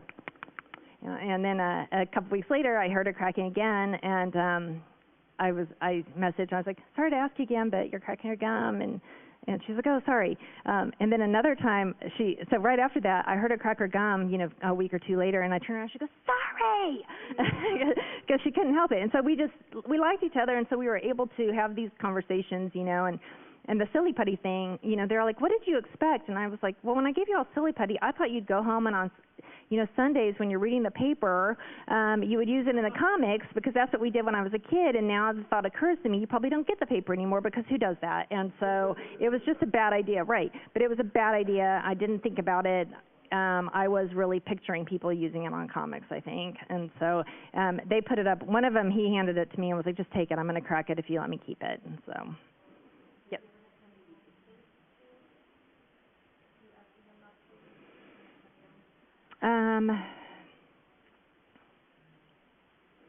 I can't really think of any, or maybe I can't think of any on teams that I stayed on very long. The question was, have I had anybody be resistant? And I think at that point you do have to. I will say I did have an incident with somebody at the company where I approached the ask while I was frustrated, and this was not on the gum thing, this was something else. And in hindsight, I shouldn't have even been the one to have that conversation. It was a different thing going on, and I should have had somebody else have the conversation, and I ended up doing that. So I think there's a difference. The gum situation is small scale enough that I could have it. There are other larger things where you go to a manager or an HR person or something. Does that answer your question? Okay. Yes. Yes. How do you deal with the overwork piece when, in many ways, we're on the receiving end of that? So, for example, when you're dealing with the sales team or marketing or even, I've never met anyone in finance that didn't think a 60-hour work week was a normal thing. How do you deal with those differences in culture across those boundaries that go beyond tech, right? Right. Dealing with sales, for example. Okay, good question. I'll repeat it, although you do speak clearly, so maybe everyone heard. But how do you deal with the overwork, the working nights or weekends or 60 hours, if you're in a culture that or a team that is resistant to working a few hours, or if the expectation is you're going to put in 60 hours? And I don't have a clear answer for that because even I'm struggling now on my current team because there is so much work that we need to do and want to do and we're all excited to do, and preferably we'll have it done by May because that's Red Hat Summit and we'd really like to be in good shape rolling into Red Hat Summit.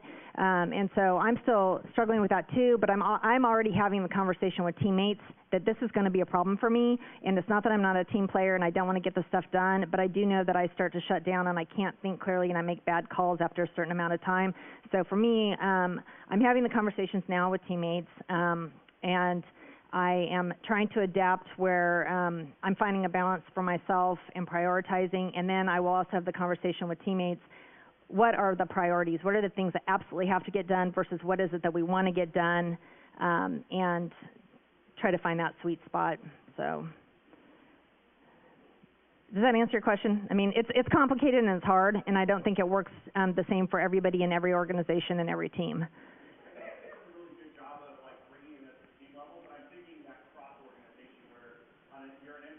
Right.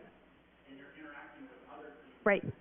Don't understand that not everybody has to answer an email at 10 o'clock at night after they minutes tomorrow. Okay. Well, so and that's another thing I'm dealing with on my team is and for me, I think it's going to be a slow amount of training other people because I had somebody who sent me something the other day and said, if I have it in on Friday night, can it publish Monday? And I'm like, well, that's 0 work days in between, so, because I'm not working Saturday and Sunday because you're sending in something at the end of the day. Or we had somebody who sent something in, February 26th and was like, I need us to publish before the end of the month. And I was like, well, then you should have sent it in before the end of the month, right? I'm trying to slowly train people, and politely reaching back and saying, great, I'm super excited to get this, excited to work with you. Let's talk about how I can get it in sooner next time. I can do a little of this extra stuff now, but long term, it's not going to work for me to drop everything to help everybody all the time. So, yes.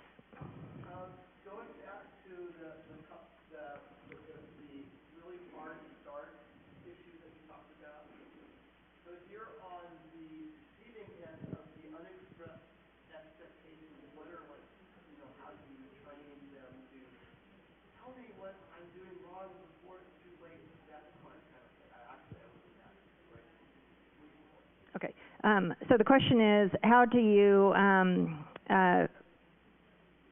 make clear what people are expecting of you, so that you know what you're supposed to be delivering? Is that what you're saying? Yeah. Okay. Generally, if you're on the employee side of we don't want to tell you what you're wrong. Right. That's a great question. So, how do you know what's expected, so that and what is doing it wrong look like? I am lucky also because on my team right now, the team is kind of shifting around. We actually had a really long call this week, and I think it was the second one that the team as a whole has had recently, where we're breaking out what the roles and responsibilities are for every person on the team. That's hugely helpful for me because in the past, I was on a team where I was never quite clear. Everybody thought I was supposed to be doing a different thing, and it's hard to look successful if nobody's clear on what you're supposed to be doing. And so on my team, we're trying to really define who's responsible for what, and part of that is not just so that you know who's responsible for it, but it's so it's to streamline work. We all need this thing done, but we all shouldn't be working on this one thing. And so let's be clear who owns this thing, and that way they're in charge of it. So for me now, it's content. It's what does a blog post look like? And there's going to be crossover with other people on the team. And so as far as the feedback goes on what I'm doing wrong. I don't know. I mean, in our industry, one of the mottos is, what is it? Go fast and break things or whatever. It's horrible, whatever it is. You know what I'm talking about? Yeah. So, and it's not really what we want to do. But we're all moving it so fast, things are going to go wrong, and I think it's a matter of feedback. I don't think I answered this very well at all, but yeah. I think that on our team, we're having, we have a lot of meetings. I'm only organizing one, and I've been very clear it's 30 minutes max, and most of it's in notes and agenda, that's our opportunity to be very clear on expectations for the week and who is delivering what and when, and so I think the meetings things helps too. So I don't think I answered that well at all, sorry. But, okay. Any other questions? Yes. What do you think about this data? In fact, I'm a manager and I have 5 male engineers. I feel like I need to get a woman on the team. It's still kind of strange to me to be having it that way. Okay. That's a good question. He was asking about you have all men on your team, and you're thinking that you need diversity on your team, right? Yeah. That's complicated. I've written about it and talked about it for a really long time. It's a huge issue. It needs. There are many approaches to it. I think you need to ask yourself, why do you feel this way? Why don't you have women on your team? You probably are hiring people just like yourself, and so you need to think about that. You need to think about how you're doing recruiting, for example. You need to look at what does your ad look like if you're putting out, classified or whatever they're called, these online now one ads. What do they call them now? Job posting. Thank you. I'm dating myself all over the place here. A job posting. You need to look at the wording of that, because the wording of that, I've given talks on this in the past. It excludes people when you talk about, I need a rock star, we've got beer in the kitchen and ping pong tables. That's going to attract a certain kind of person, and so you need to be thinking about how you're wording that kind of stuff. And then why do you want more diversity on your team? You need to be mindful of that. Well, you want it because you'll have a better team. There are stats that show that. You'll have a better product, and so I think if you approach it like that as opposed to we don't have a woman and we need woman, there are qualified women out there, and so you need to think about how are we making sure that we are getting the best pool of candidates when we go and look. Ultimately, you should hire the right person for your team, but if you're not having qualified women apply on your team, you're not doing a good job at recruiting. No offense. It's a problem everybody has.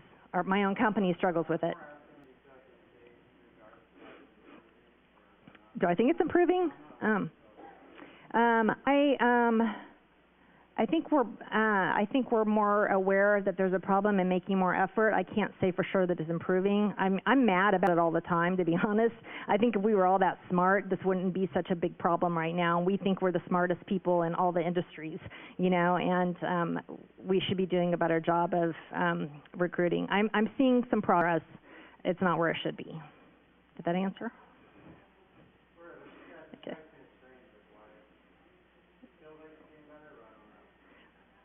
Yeah, I don't know. I haven't seen the data that convinces me that it's really better, and it's certainly not better at the pace that it should be. I'm very happy with a lot of the outreach efforts. I don't know. I could talk about this for days. I'll just get madder and madder though, and so that's why I don't give these talks. I'm mad about it, but it should be better. Right, and even my own company. I mean, it's good to have get evaluated. She was talking about other companies should come in and objectively evaluate what your efforts are and that sort of thing. And yes.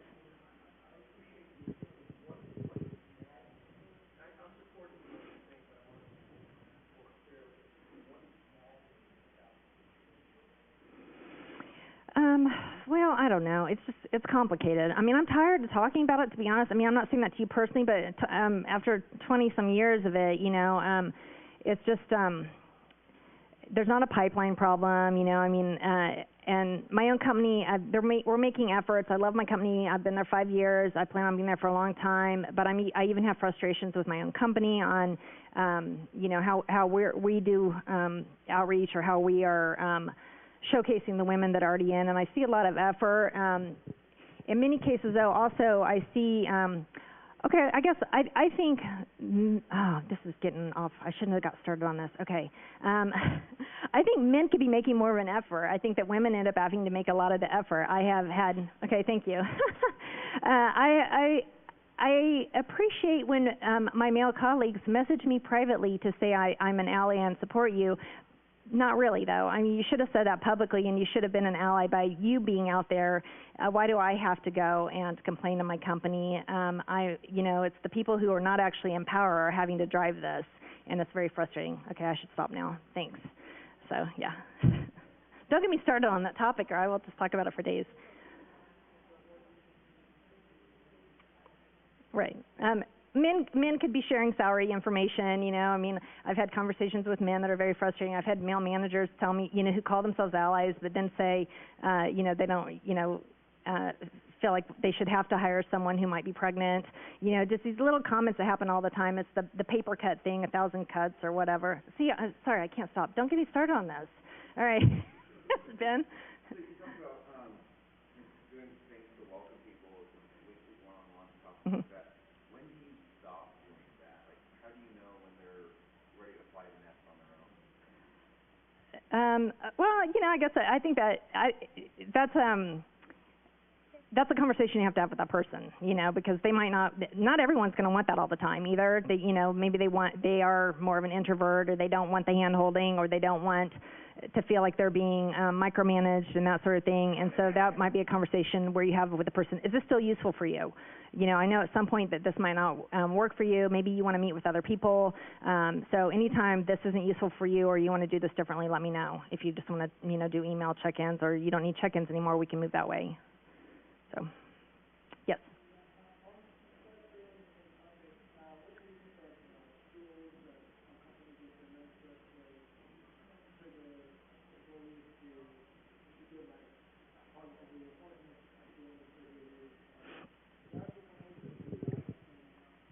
Okay.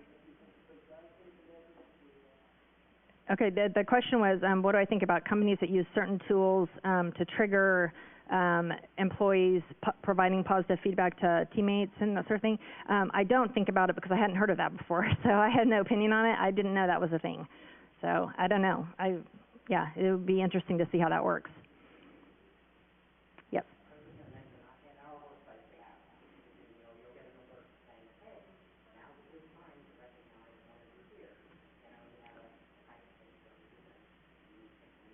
Mm-hmm.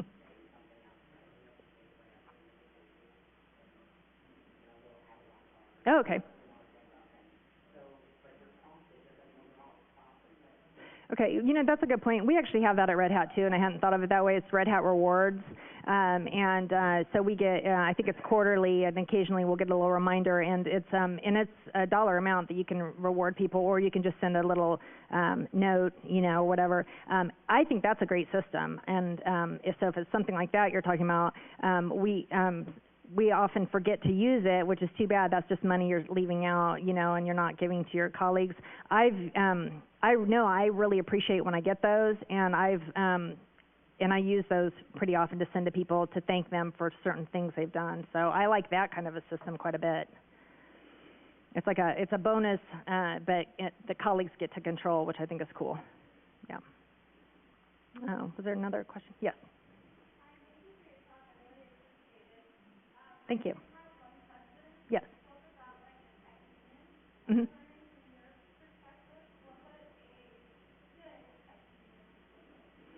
Okay, thank you. That's a great question. She was asking about, I mentioned unions as a thing that somebody mentioned on Twitter, that's a thing they'd like to see in the industry, and I've heard some talk about that. But I did say I don't really know about it. I don't really understand about how unions work because I've only been in this industry, and I was in publishing before. Growing up, I think my stepfather was in a union, you know, but I didn't really know about it. So I don't know what it would look like. I'm really interested to see if we go in that direction because it seems like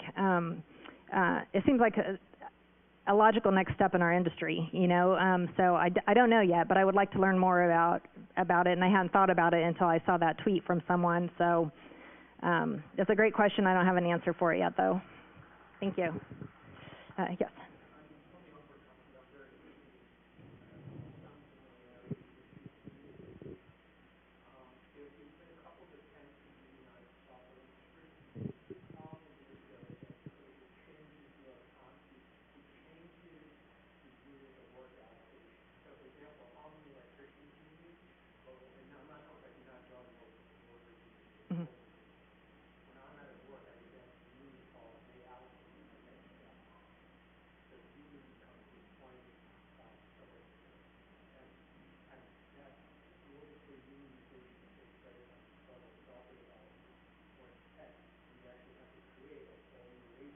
Right. Yeah. I don't know. I mean, you're talking about, I mean, we would have to redefine what unions look like, you know, and I don't know. Yeah, American Union, so. Yep.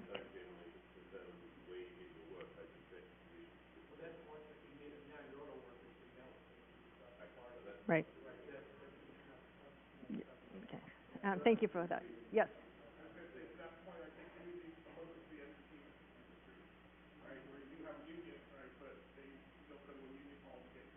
Right. Yeah. I don't know. I just think it's interesting, and I'm curious to see what direction it goes in. I mean, this industry is full of so many smart, innovative people, you know, that I could see unions being redefined, and I don't know. We'll see. Okay. Any other questions? Yes. One more.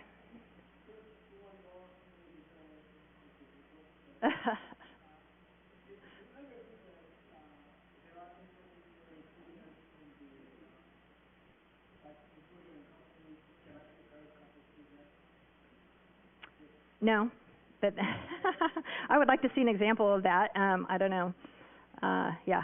So, yeah. The question was, do I think there are situations where inclusivity could hurt companies?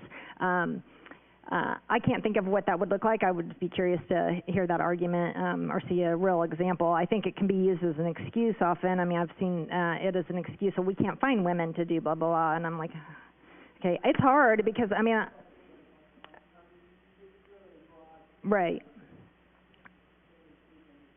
I don't think he's in here now. Brendan Gregg just popped in a minute ago. He's speaking here, and he and I were co-chairs of the USENIX LISA conference last year. And I've been on a lot of talk committees before in the past, and I know it can be challenging to get women, for example, to submit talks and come speak, but it's not impossible. There's a lot of outreach involved, and it takes more effort. And there are reasons why I find that it's worth it, and you know, the quality of the content tends to be better, you know, when you have more diverse perspectives, and Plus, it's more interesting. Who wants to see the same people speaking all the time, you know? So, yeah. All right. One more, and then I think we're about out of time. No more? Okay. Thank you all. It's been great. Thank you so much. Appreciate it. Thank you, Ricky. Thank you, everybody, for joining us on the mentoring track. A segue to the next talk is on salary negotiations at 3 o'clock, something that our speaker here makes. If you would like to hear more about that, come back at 3 o'clock.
Hi, everybody. We'll get started pretty soon. So if you haven't already done so, take a moment to say hi to maybe the people sitting around you and meet some new people. So who's new to SCaLE and who's been here a long time? We got some veterans.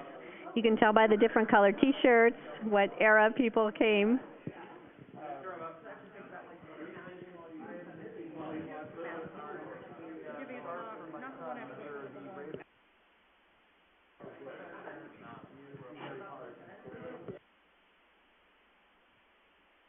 More seats right up here up front, if you don't mind being in the front. A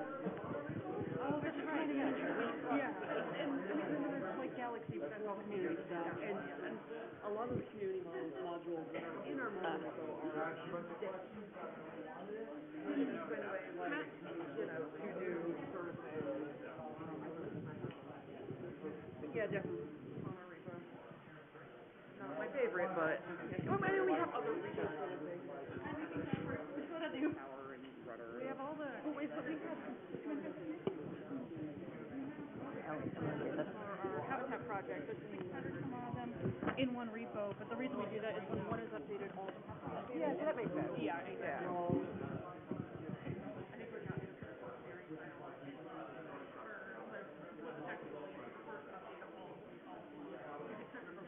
Okay, you guys, your names are easy. Corey Quinn and Sonia Gupta. Indeed. No, which You one's don't right? even need to worry about introducing us if you don't want. You don't even need to introduce us at this point. Okay. Actually, yeah, you don't. We will introduce ourselves at some point during our talk. Okay. You don't really. Yeah. That's what you. It's easier. Thank you. Okay.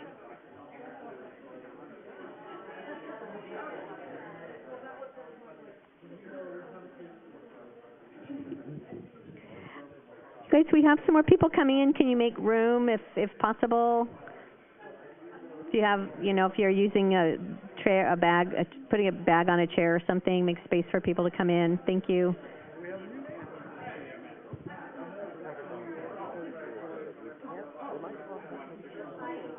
No, definitely can't.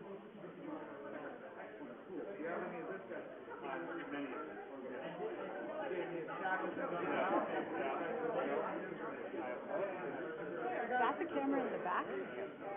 Huh. Okay. There will be much better video for that one. Yeah.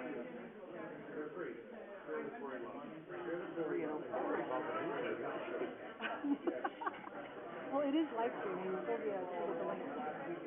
Good. That could be entertaining. I don't think I've ever been live streamed before. That you know of. I know of. That's creepy. That's why I make and sell a very successful line of shower cams.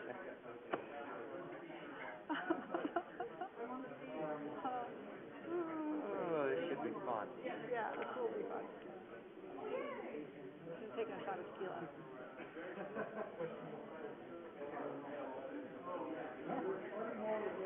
Yeah, that guy that came in at the end, he had a way back when my provider, he used to be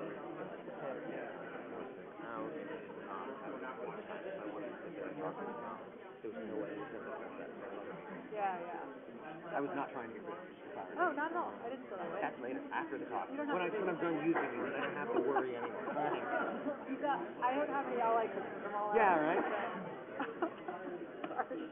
You're just No doing longer it dad for bod, it's a your father figure. I have to maintain it somehow. Come on. Yeah. Yeah, exactly. You might be right about that. Oh, yeah. Come in. Plenty of room. Just a heads-up warning, there is going to be some salty language, so if that is bothering anyone, there's no judgment. There are plenty of other excellent talks as well, but it's too late to change it now. Also, in the logistical housekeeping bit, the first 3 rows may get wet. This is a splash warning. Sonia spits when she talks, and I pee myself violently and uncontrollably when I'm nervous. Are you nervous, Corey? Always.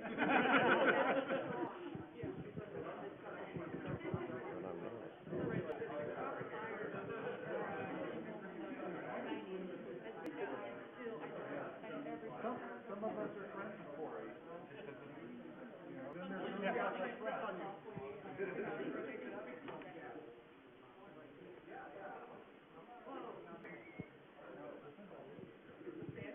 Hmm?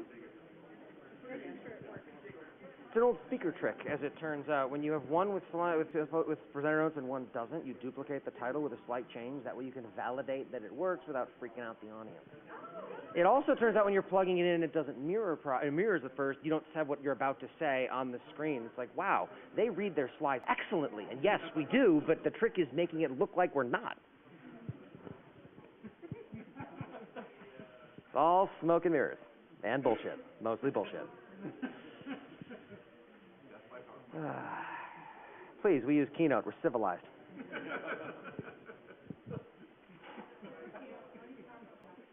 I use PowerPoint when I'm trying to sell something to enterprise. It's not enterprise with less than 8 paragraphs on a single slide.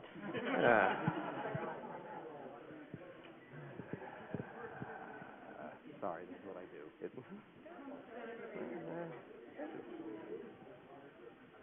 And what I do, of course, but I mean, I suck all of the oxygen.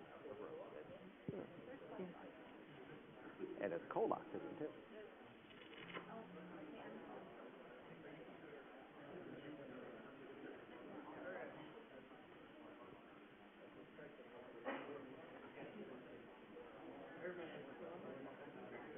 Who's here at SCaLE for the first time?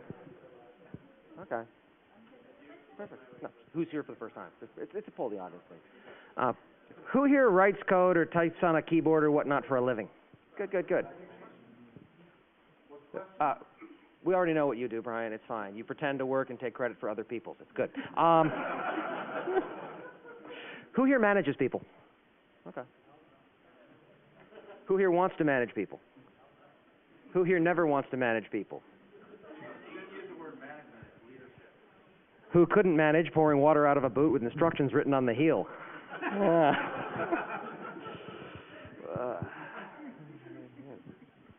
Who here has never heard of either of us before today? We're very sorry. Crap, they're here for content. Yeah. In seriousness, who's here because they care about the subject of the talk? Okay, good. Who's here because they just saw my name or her name and thought this is going to be good regardless of what it is?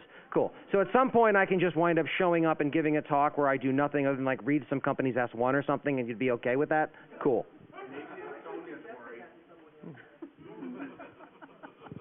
Please, I'm stealing credit. You can have the microphone. It's fine. Is it on? Is it on? All right.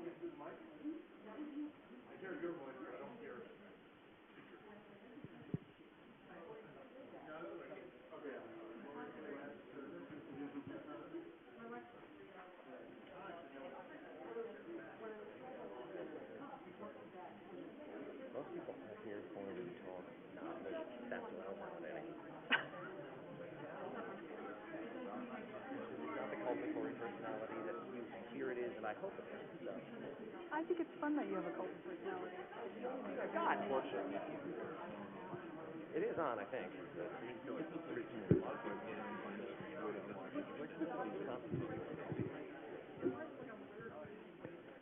Test, test, 1, 2. Docker is unpleasant. Docker is unpleasant. Yep, it works. Up. You want to go take her and flip that? You want to go flip the kid? Thanks.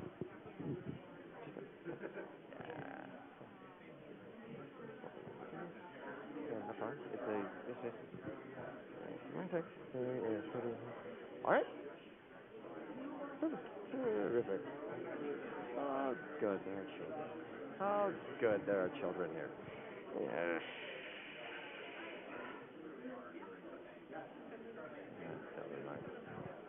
She what? She's perfect. That's how I raised my daughter. The only thing that I would not want my daughter to see in a situation would be if there was anything that violated the code of conduct. And we are absolutely not doing that.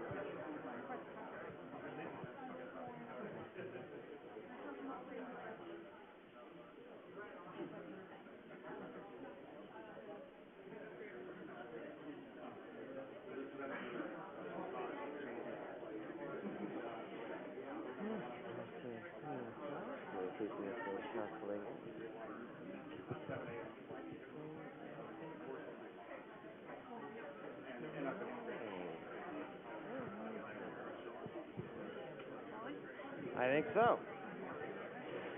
All right. right, the clock says 3 o'clock, which means it's time for us to start talking and not stop for breath for until at least an hour from now.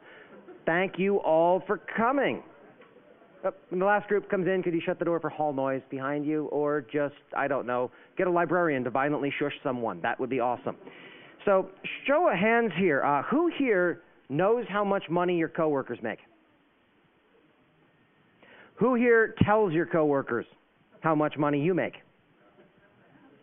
Yeah. Okay, we're coworkers. How much money do you make? I make $50,000, Corey. Sorry, say that again. Microphone. I make $50,000, Corey. Cool. I make $60,000. Now, people think that somehow the next move here is she's going to be upset and angry with me for that. And that's not really how it works.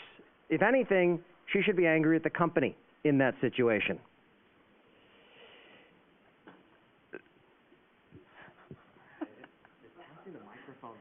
It's going to get tricky. We're going to try. So we're focusing on changing jobs in this talk. There are generally two paths to making more money. You could either get a raise or you can change jobs. This talk is focusing on the latter. Sorry, hiring managers, we're looting your teams. So can you get a 20% raise for your existing job? Only if you take hostages. Companies aren't going to give large raises to existing employees. There's simply no incentive for them to do anything, in case you need any representation in the future. So, you can say it's confidential, I can't disclose that, whatever your answer might be. Once you've said that, though, just stop talking. Don't keep filling in the spaces with silence. So there's something that I read recently that people who are marginalized by racism and or sexism have a compulsion to fill silences because we feel uncomfortable, because we feel like something needs to be said in that space. If you fit that demographic, don't succumb to that compulsion. Just stay quiet. You've given your reason. You don't need to justify it or explain it any further. So if an offer arrives on the phone, thank them and ask them if you can get back to them in a day or two. If it's via email, keep it to email as long as you can because you can be more thoughtful in writing. Do not, under any circumstances, accept the offer on the spot. Never, ever, ever, ever. Always, always, always, always keep them waiting for a little bit. Credit where due. I've done it. I think a lot of us have, and none of this is, if you've ever done this, you have failed. Yeah, I screwed up. I won't do it next time. Don't beat yourself up if this resonates with you, but remember for next time. So let's say that offer perfect. Great. Awesome. I like the phrasing of, that's an interesting number, and then it sets you up to ask for more. It's not just about this year's salary. It's what raises tend to get based on. They're never going to give you the top of their range when they give you an offer, even when they tell you they're giving you the top of their range. But, well, that's the top of the salary band, so we can't really go any higher. Oh, I have a goldfish. Now that we're done talking about shit that doesn't matter, let's go back to our negotiation. That's the best kind of problem. Yours. Yeah. Yeah. So, is the offer actually perfect? If you're not embarrassed by the number, it's not. And as a person marginalized by sexism and or racism, it can be hard to navigate the line between arrogance and confidence, particularly for women. There have been studies that show that when women negotiate, we tend to be perceived as arrogant, with kind of some more derogatory terminology attached to that. And one of the ways to avoid having to navigate that line or avoid being seen as arrogant is to simply stick to the facts. Know your value, know the market rate for your position. That way you're not kind of going off on a tangent, the way that Corey might go off on a tangent. You're sticking to what you know. You're giving the company that you're negotiating with some concrete evidence for why you're worth what you're asking to be paid. Oh, and ask others in your industry as well. So that's a good way, not only Glassdoor, but ask people that you know, people who are working alongside you, what they're getting paid. Everybody should be more transparent about what they're being paid. The next step is going to depend a lot on who you are. People who are marginalized by racism, by sexism, are often penalized for negotiation because it goes against social norms. There have been studies that show that women tend to not negotiate in situations where they know they're going to lose, but men tend to negotiate regardless. Women advocating for others is viewed differently through a societal lens. The mama bear approach tends to wind up being how that maps, and that's something that society is more comfortable with. Yes, this is a societal garbage fire. That's not the point. So if you fall into one of those groups, you absolutely want to spin your own advocacy as advocating on behalf of the company, how it makes things better for them. And for those people at the beginning of this talk, when I asked who here manages people and you raised your hands, great. It's on you to start working on fixing this. Understand that that's what's going on when you're sitting across that table. And fix it. Change the game. That's what we're here for. And for the white dudes who just zoned out while Corey was talking just now, there's another tip that anybody can use. Think of yourself as a business or an entrepreneur. Don't think of yourself as me, Sonia Gupta, me, Corey Quinn. Think of yourself as Sonia Gupta Unlimited. Think of yourself as a business or an entrepreneur. Doing that will help you to step outside of your own self, because I think advocating on behalf of yourself is difficult for almost anybody. So if you think of yourself as advocating on behalf of an entrepreneur or a business, it'll become a lot easier for you to spin your positive traits. Another thing that you want to do is detail your accomplishments.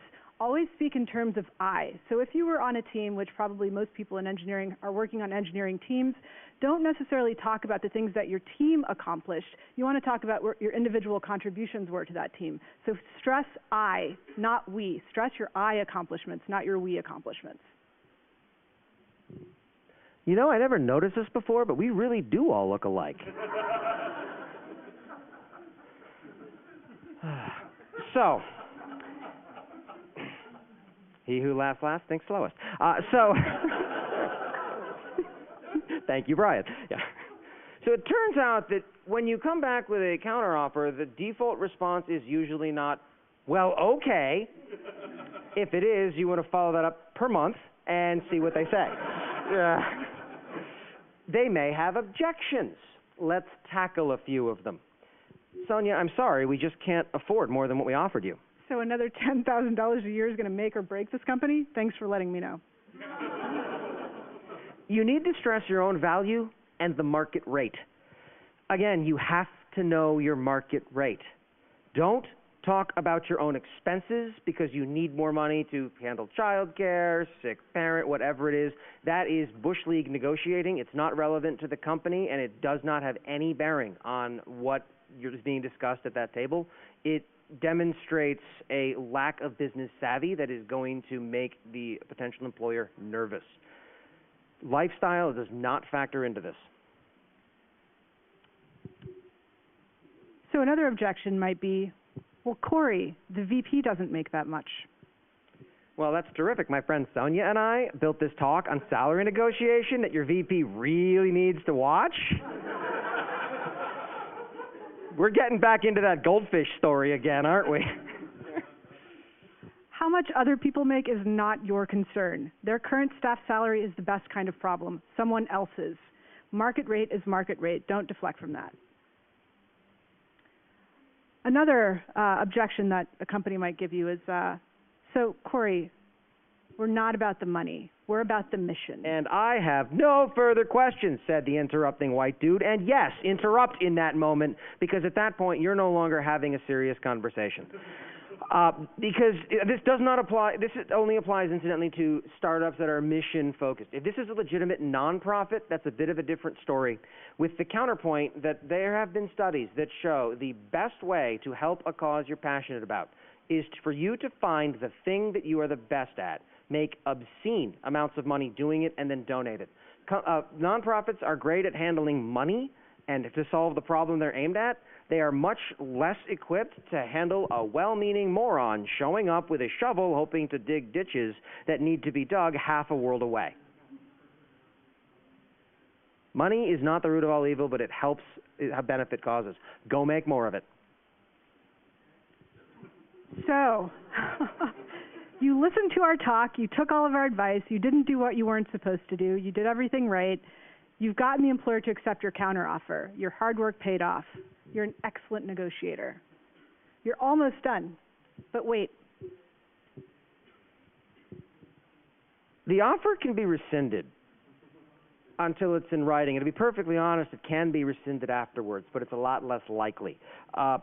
Get a signed offer letter by both parties and sleep on it for at least one business day before you go in and give your resignation. Otherwise, you have to walk back a really uncomfortable conversation. So remember yesterday when I pretended to come in here and quit? What a great bit that was. You carved your resignation letter into the door.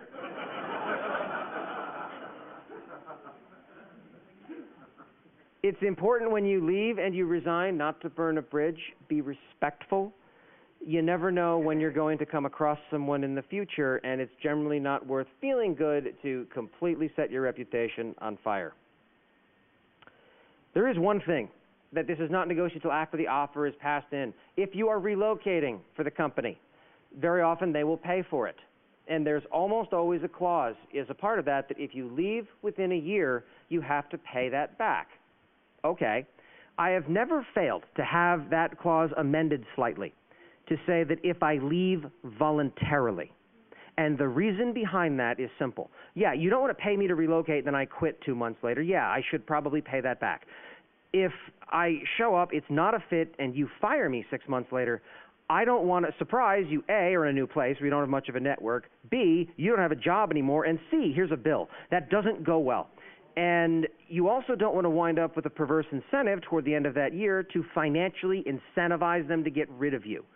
The only people who are going to not add that are generally terrible companies. It's a giant red flag that you're going to be very glad you wound up seeing before it bites you. In summary, negotiate every offer. Never name a number first. Know your value. Read every slide out loud.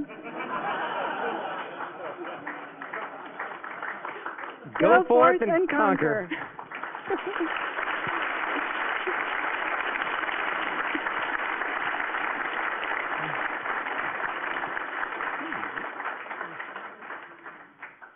So for further reading, you might want to take a picture of this. Some of this is handy. Mike Montero's Fuck You Pay Me talk, while provocatively titled, is absolutely worth seeing, as is the Open Guide to Equity Compensation. That is well worth the time it takes for you to peruse if your compensation involves anything involving the word stock, equity, trading, maybe cryptocurrency, but there's a better therapy center for that. Finally, Herb Cohen's You Can Negotiate Anything, How to Get What You Want is a really phenomenal book. It's not just for salary negotiation. It's for negotiating anything in life. He goes through an example of negotiating for a washing machine. So go check that out. There's also fearlessSalaryNegotiation.com is a really great site on this topic. If you talk to Josh from the site, tell him that we sent you. Sonia Gupta and Corey Quinn. This has been embarrassingly large numbers, salary negotiation for humans. We have roughly 20 minutes left. If you have questions, we can't guarantee there will be answers, but we are thrilled to suffer your slings and arrows. What is your shirt? My shirt? Oh, my shirt is a burning dumpster fire that's labeled US East 1. In seriousness,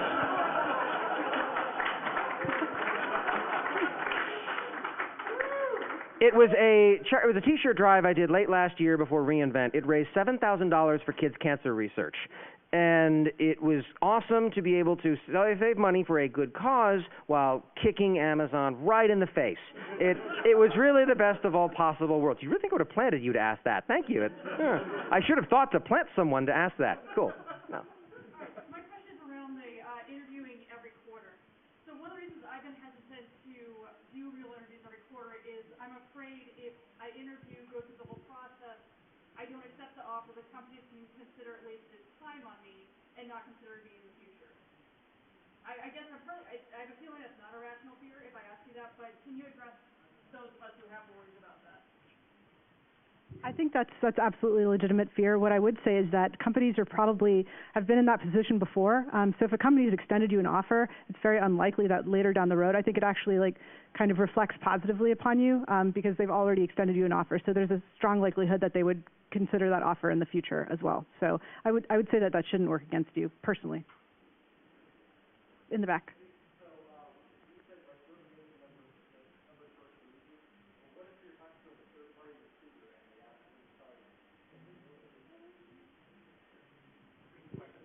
Yes, the question is whoever names the number first loses. Does this apply to third-party recruiters? I used to be one of those, so there's a whole backstory on that. The short answer is, in most cases, the third-party recruiter is incentivized to get you the best offer that they can, and at the beginning of the process, they wind up trying to figure out if it's worth their time or whatnot to position you for a particular role. Historically, once you start going through the backdoor approach of introducing to companies through internal referrals, the thing becomes moot. But by and large, I've seen it go both ways. There are times it can help you because they do help negotiate, but they'll also at times throw you right under the bus because you can't really change the number later once they've bought off on it. I'm not saying don't ever use a third-party recruiter. I am saying you're giving up negotiating flexibility if you do. Great question.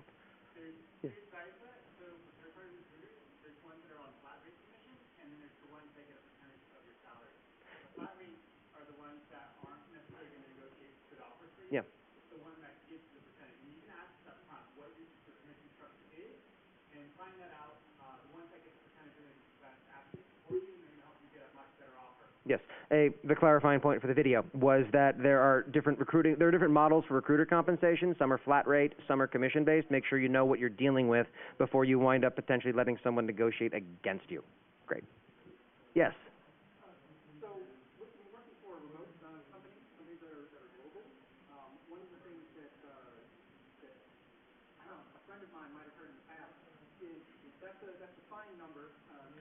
When giving a number based on market research is my friends and opinion, but that's not a right number for your area. How do you respond to that? I think you can actually respond exactly that way. So a lot of companies that have remote-friendly culture take that into account. So I think most companies that will take into account, and I'm sorry, I forgot to mention the question was like, how do you account for when you're working remotely? How do you talk back to a company when they're different costs of living in different areas? Is that a fair assessment of your question? Yeah. That the reason that they say no is because that's not a good number for your area. I think it's fair to talk about what the market rate is for your area if the company doesn't already know. But the vast majority, in my experience, of companies that are remote friendly, and especially companies that are remote first, is they'll know that. They'll take that into account when making the offer in the first place. So I think it's fair to bring up the market rate for your area during the negotiation process, just as long as you don't name that number first.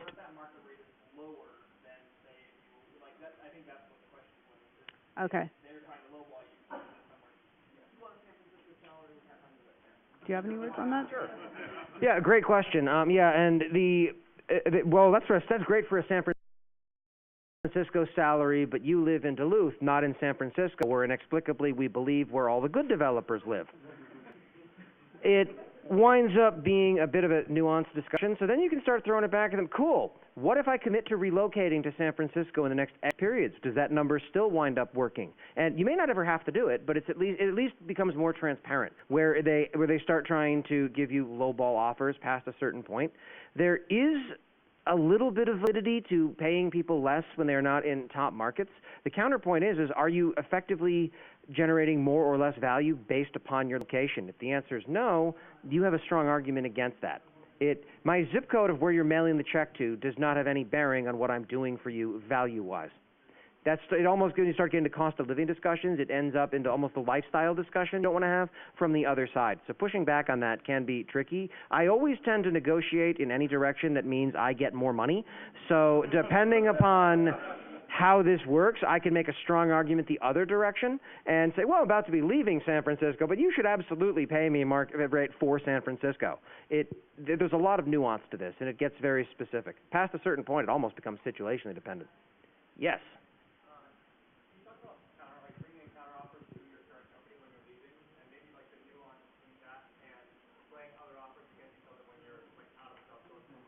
You want that one, or should I take that one? So the question was talking about bringing counteroffers to your current company, and what was the second part of your question? If you're against it or whatever, why do you make the distinction between I'm getting a job playing company X off against company Y, when you're definitely going somewhere new? Okay. What I would say to talking about counteroffers with your current company is proceed with caution.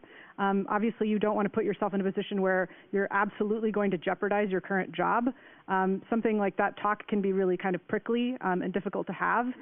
If you're definitely sure you want to leave your current position, then maybe it's worth it to have that conversation. But if you're still on the fence, I'm not sure that I would use that as a threat against my current company. I don't know. I have a slightly less nuanced approach, which is, holy shit, no. Effectively, what you were saying by going back for a counteroffer is, yeah, I needed, in order to get an offer for more money, I had to put on my interviewing pants. I had to talk to people. I had to go out. I had to solve bullshit algorithm problems on a whiteboard for some godforsaken reason. I have to then negotiate an offer, get everything set. This company wants me. Now I come back and I'm showing it to you in an offer to match.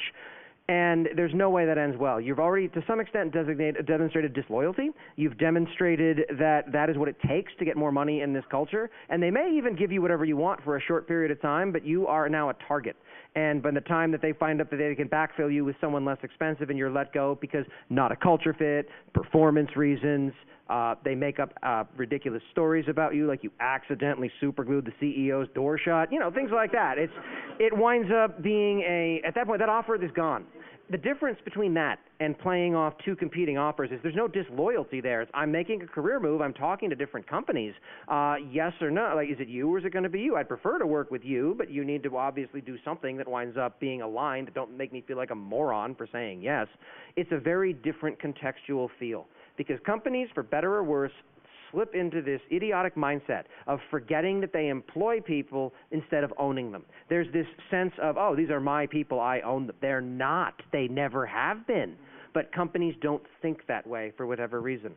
I would never present a counteroffer. I would never present a resignation as unless you wind up paying me more money. And I would be very hard-pressed to accept a counteroffer because those always come with weird strings. Great question, though. Exactly, and that's why it's so important as a hiring manager to make sure your people are paid fairly. If you make people beg and jump through hoops to get more money, great. You're going to find that out the hard way when you lose people. Yes. So I found out not too long ago Mm-hmm. that my company, if you manage to get a bachelor's degree, Mm-hmm. you end up with a 10% pay. Yep. After about 20 years of industry experience, 4 years of computer science, like 20 years ago, doesn't really matter unless you do further experience. Mm-hmm. How do you, when you're interviewing with a company, how do you find if they have that kind of policy, and then can you negotiate to consider your experience to be equivalent to a degree, so you're not ending up with a triple position? I'm going to punt to the person with the graduate degree rather than the 8th grade education. I think that's the question was, how do you, if a company is giving a pay bump for a college degree, and let's say you have 20 years of experience, how do you negotiate that? How do you negotiate making that an equivalent? I think it's fair to just ask. So ask the company if they have a policy of giving pay bumps for college degrees, and bring up your experience. Remember, knowing your value, knowing what you bring to the table. So bring that up as a counterpoint to this pay bump. I think it's totally fair to bring that up during that time. I'm not sure. There shouldn't be a company policy. If there is one, there shouldn't be one that doesn't count for 20 years of experience. But I think it's fair for you to use that as a counterbalance to the 4 years. And this is part of the reason I excel at getting fired. But I say things like, okay, so 4 years of study and then getting a degree will get me a 10 to 15% pay bump. Or 4 weeks of interviewing somewhere else gets me 20% when I go somewhere without a policy like that. So what are you going to do for me? And everything is negotiable. Your risk tolerance and willingness to conversationally punch your employer in the face is going to balance a little bit, but good to know. Great question. Yes. If I could just make a comment, you're doing a lot of interviewing, a lot of experience in this area. One thing I didn't hear that I think is important for everybody to know, some companies, thank you. Some companies, if you ask for too high a salary or you're kind of wishy-washy about it and you want more, don't show how happy you are about it, they will pull the offer, and I've seen this happen multiple times. So recognize your market position, recognize the value of the job. There's very few jobs, many candidates. So be careful about asking for too much, or they might pull the job and not consider you for that role. Yeah, I'd also say that if you ask for what you're worth and if you ask for what you're valued at and a company pulls an offer, that's a red flag. Like, walk away. That's not a place you want to work anyway. There's a nuance to this. Like, all right, we'd like to offer you $150,000, and you come back with, I'd prefer $2 million. That's great. So would we all. That's not going to go super well. If they come back with 150 and you say, I'd prefer 180, and they say, great, never mind, you dodged a bullet. And frankly, I'd be hard-pressed to suggest someone should not come back with something like that. And if the consequence is they pulled the offer, good, because they're effectively going to be hiring in a way that optimizes for doormats. Embarrassingly large numbers, not outrageously large numbers. Back there, right there. You with the blue?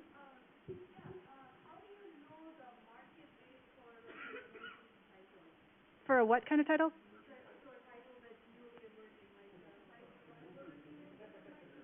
The question is, how do you know the market rate for an emerging title, something like site reliability engineering?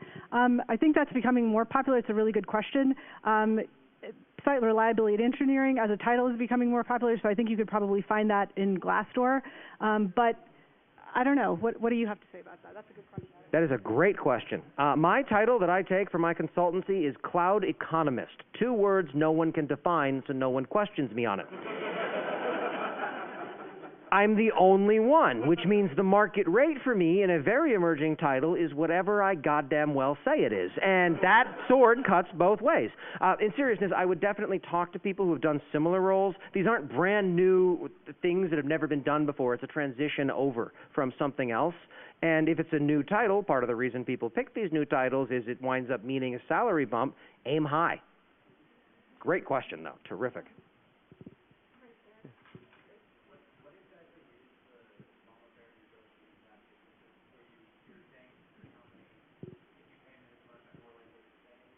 No, the mama bear negotiating tactic, when you're spinning it in terms of how it benefits the company. So what you're doing is saying the value and the skills that I bring to the company will help the company in this way. So rather than talking about like what you've accomplished, how great you are, this is something that works for white dudes. If you're in a marginalized group, it's better for you to spin this as a way, as what your contributions will be that you bring to the company that will actually help the company to achieve its goals. So it's good for you to have done your research in that case. Does that answer your question about what the mama bear approach is? A concrete example of the company's goals. I don't know. Look, you're trying to hire someone to come in and manage a migration from your on-prem environment to the cloud. That is super difficult, expensive, painful, and time-consuming, and I've done that 3 times already. It's obviously going to benefit the company a lot to have someone with that kind of experience in here now, not in 6 weeks, to start working on that. That's the approach that generally tends to work around. You point specifically to something you have done mapped to a problem the company has. The best value you can bring in a crisis situation is the last time we had this problem, here's what we did. You let that experience shine. That's why experience is valuable. It's also experience is what you get when you didn't get what you wanted.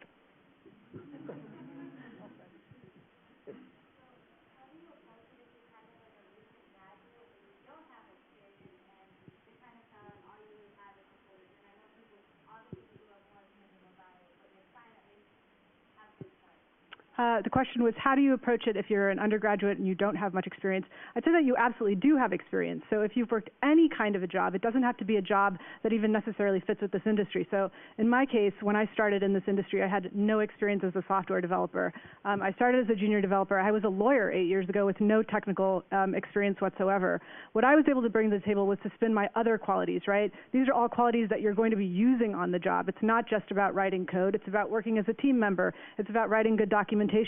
So you actually want to spin all of the qualities that you have. Any of the skills that you develop during your undergraduate period are useful. These are things that you can bring to the table. It doesn't necessarily have to be job experience specifically. So it can be things that you learned. Let's say you worked on a project in undergrad with a team. Talk about the collaboration and how that went. What kinds of things that you specifically brought to your team in undergrad.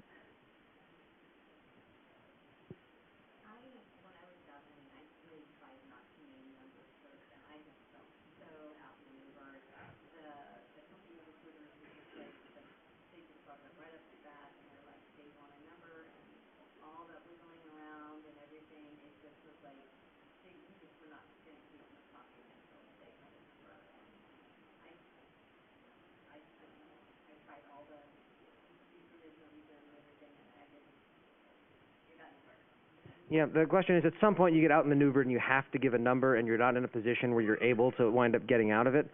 What I have done in the past successfully, because again, we say a lot, I've given numbers. I've screwed up everything that we put in this list mostly.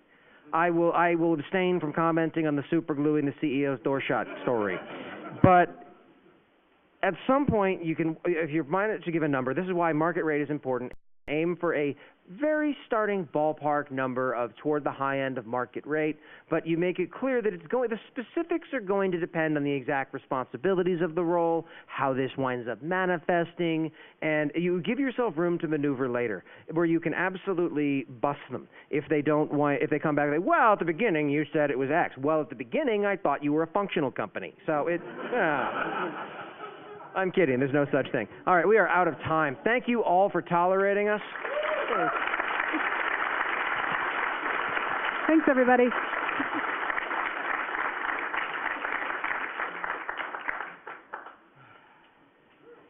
Well done. Excellent. We should do this one again. Yeah, we really should. Much better the first time.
There. Oh, okay, there we go. It says it's being recorded, so I assume they want the mic on.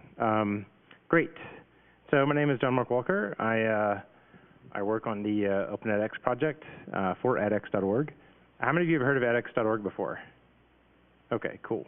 How many of you have heard of Open edX? Okay, well, we have some distance to cover in this presentation. edX.org is a website and it's a consortium of 130 universities and companies who put their courses online on edX.org. We were spun out of Harvard and MIT, but we also work with, I think, 130 other institutions around the world. So that's edX.org. edX.org is the courses that you take online. Open edX is the open source software that we released some 5-6 years ago that powers edX.org. So in the time since we released Open edX, it's grown a great deal. But as I just demonstrated, most people don't know what it is, which is kind of I guess, an example of cognitive dissonance, I guess, in some ways, since it's installed around the world. I guess it's very well known in universities, not so much outside of universities. So that's my intro spiel. But before I get into that, I want to get into something a bit more basic. I want to talk about, why learning is important. I want to talk about why learning is important in a community context, and how I think, I as a community person over the years have kind of missed the boat when it comes to, educating our community members and investing in their take our communities to another level. So first, the question is, how do we learn? Very simple, basic question. How do we learn? Anyone? What? Copying, yes. How many of you got your start in technology by picking up a reference book, like a Q book, like I did? I'm probably showing my age there. And just like looking at the commands, writing the commands, seeing what the commands did. That's how we wrote our first programs. That's how we did all this stuff. We copied stuff. How do we learn how to talk? We copied our parents. In some cases, my 2-year-old copied us a little too well, and we started to watch what we say. But yes, we learn by copying. What's another way we learn? What? Yeah, play. That's a great example. Can you give a specific example, like something that you learned by playing? What's that? Yeah, sure, absolutely. Play. Some people would call that experiential, something like that. I find that when we talk about open source communities, experiential is a big part of it. Copying is a big part of it. And through those two things, we end up doing collaboration. And through collaborating, we learn from each other. And this is kind of one of the great powers of open source communities. But I would argue that there's a missing piece there for the most part, because we don't invest in making these more directed. We leave them as kind of their ad hoc format, and we don't make them, we're not prescriptive about how our communities learn and how we engage with them. But more on that later. But yeah, these are all great examples of how we learn. Oh, it's a great I think people avoided saying that because of the pain that they've experienced. But yes, pain can be a teaching tool, I suppose. Although I got to be very careful when I go down that path. But yes, so when we think of learning, when we think of education, most of us think of, take a class, you get a degree, you find a job, and you make money, and that's the whole, at least in the United States, that's how we think of education and learning. And so I kind of want to spin that a bit and try not to go down that path, and try to think of, a more directed approach. Like, what are we getting out of this? So we mentioned copying. Like, how do we actually learn? Drills, repetition, memorization, just copying stuff down. Experience, play. We learn by doing, by gradually building expertise, by going through things, by collaborating. We also learn through mentorship. How many of us have had a great teacher that we found to be someone that showed us things that we didn't already know. If the right teacher in the right place can make all the difference in the world, and not necessarily a, teacher per se, but someone in a position of expertise or authority who can kind of help show you the ropes and kind of show you, how to get the most out of what you're doing. These things are essential, especially in, open source communities where mentorship is crucial to building the relationships with new people as they come on board and kind of helping them to grow, with each other. So.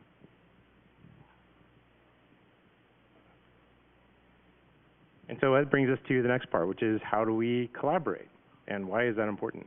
In the open source world, we tend to have a very learned arrogance when it comes to collaboration. A lot of open source people, we think that we invented collaboration, but we didn't.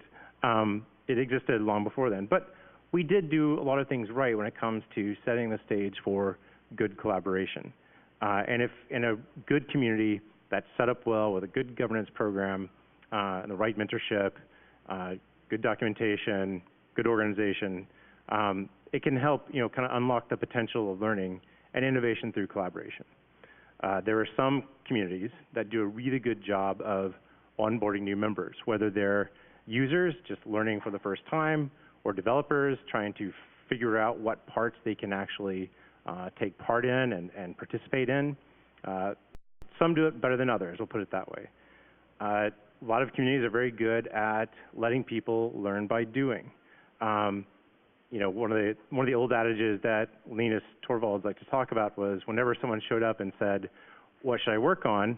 the answer from Linus was, "Well, what do you want to do? It's up to you. You set the path. It's up to you to make it what you will." I recall as a young 20-something, just as the open source things were starting to get off the ground, that was one of the aspects of open source that I found so empowering, was that I didn't have to follow someone else's set path. I could make my own path. I could forge my own path. I could do what I wanted with whomever. At the time, what I didn't understand was that there was a whole lot of privilege behind that aspect of what I was able to do. And so I want to get into a bit later about how, building it so that it's there is great, but it's not the only answer. But having said that, having a self-guided and personalized experience in open source communities is one of the most empowering and powerful aspects of, open source collaboration.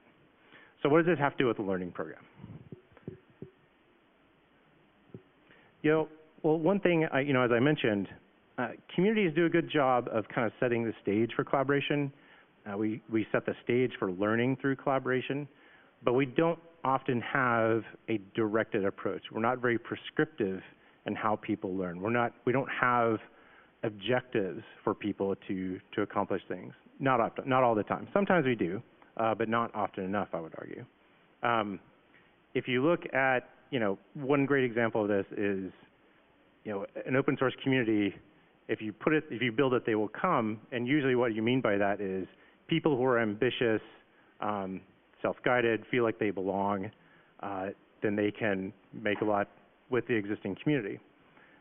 The problem, of course, is that there's a lot behind that statement: ambitious, self-guided, and feel like they belong. And then it turns the question into, do we make everyone feel welcome? Do we make everyone feel like they belong?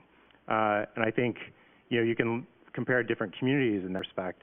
The Linux kernel community is notorious, frankly, for not setting the stage for, being a welcoming community for more people. And I think as a result of that, you could say that, they've suffered a bit because they don't have the influx of new people to really continue the innovation in that community.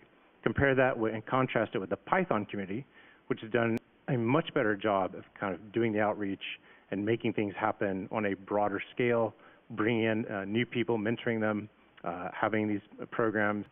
And you can tell that in the nature of its community. Whenever you go to a PyCon, it's a much different experience from, say, a Linux event, just to use one example.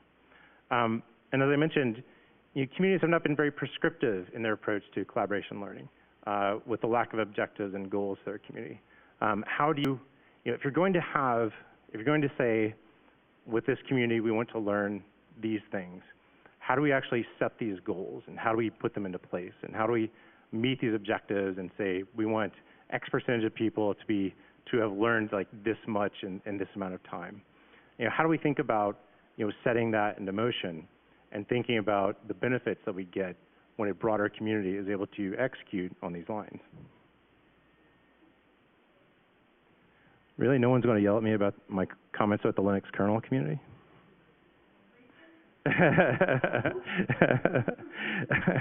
And so piggybacking on that, this brings me to the whole diversity and inclusion piece, which is when you don't have these explicit objectives and you don't have that explicit mentorship and you don't have these programs in place, we have no idea who's dropping off and not, you know, continuing with the community. We have no idea how many people approach a community and then run away because it doesn't seem to be their thing or not their kind of people. We have no idea how often that happens. But once you take this programmatic approach and you devise learning program, you can actually understand who's coming to you, what they're doing, why they're there. You learn so much more about them, and through that, you're able to tell how effective you are in reaching out to new communities, new people, and making them part of, you know, your community. Are they growing with you or not? That's all a big part of it. So I think, in my estimation, having a good learning program is essential to creating a good program for diversity and inclusion. You know, I would say that if I had to break down the open source model in a couple of key phrases, it's, you know, it's there if you want it. It's always there. You're more than welcome to have at it, go crazy, do what you will. You know, we love experiential learning because it's what we do best by learning through collaboration. It's how we all get together and do new things.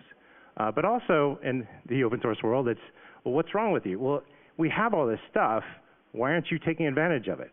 That's your fault, not mine. And so we have a kind of, well, it's there, it's all there, it's there for your taking, so why aren't you taking it? And I think we haven't done nearly enough of asking the question of, well, why aren't they? And how can we actually get in front of that and build a community that is inclusive, that is welcoming, and where people learn together. But that said, we do have a lot to build on. We have accomplished a lot, and I think this is one way that we can segue into, you know, what are some actual tangible things that we can do in this regard. So when you think about the different ways we learn, and this is by no means an exhaustive list. This is not a learning science slide. This is, you know, just an example of different ways to learn. But if you look at kind of rote learning, you know, even though it's an essential part of the process, nobody actually likes it. We're really big on the experiential learning thing. We believe very strongly in learning through doing new things, doing things with other people.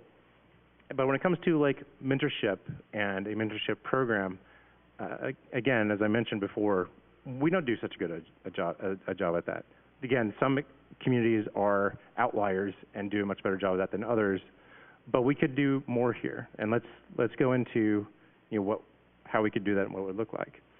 If you want to talk about creating a learning program, you know, so many of the tools that we use for collaboration are already considered, you know, learning tools. Maybe not per se, but they are examples of tools that we use to learn more and to collaborate with other people.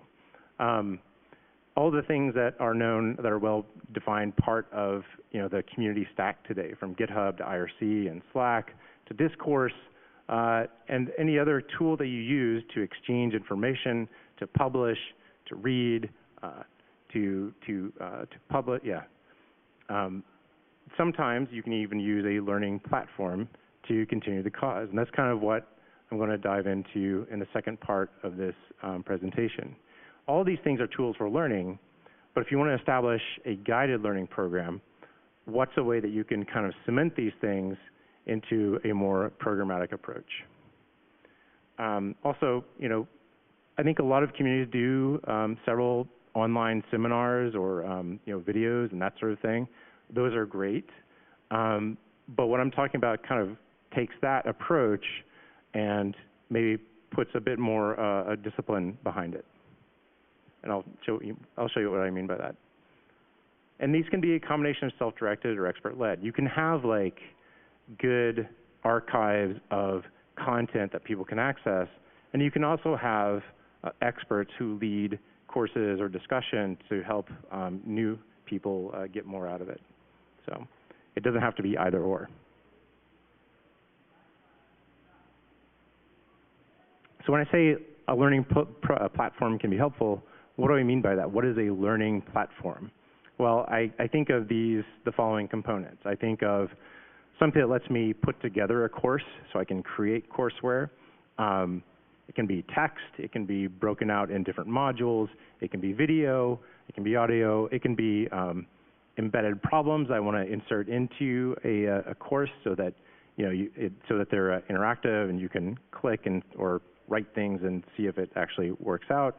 Content presentation tools so that once I prepare the course, I have a means of actually giving that course to a set of learners so that they can take part.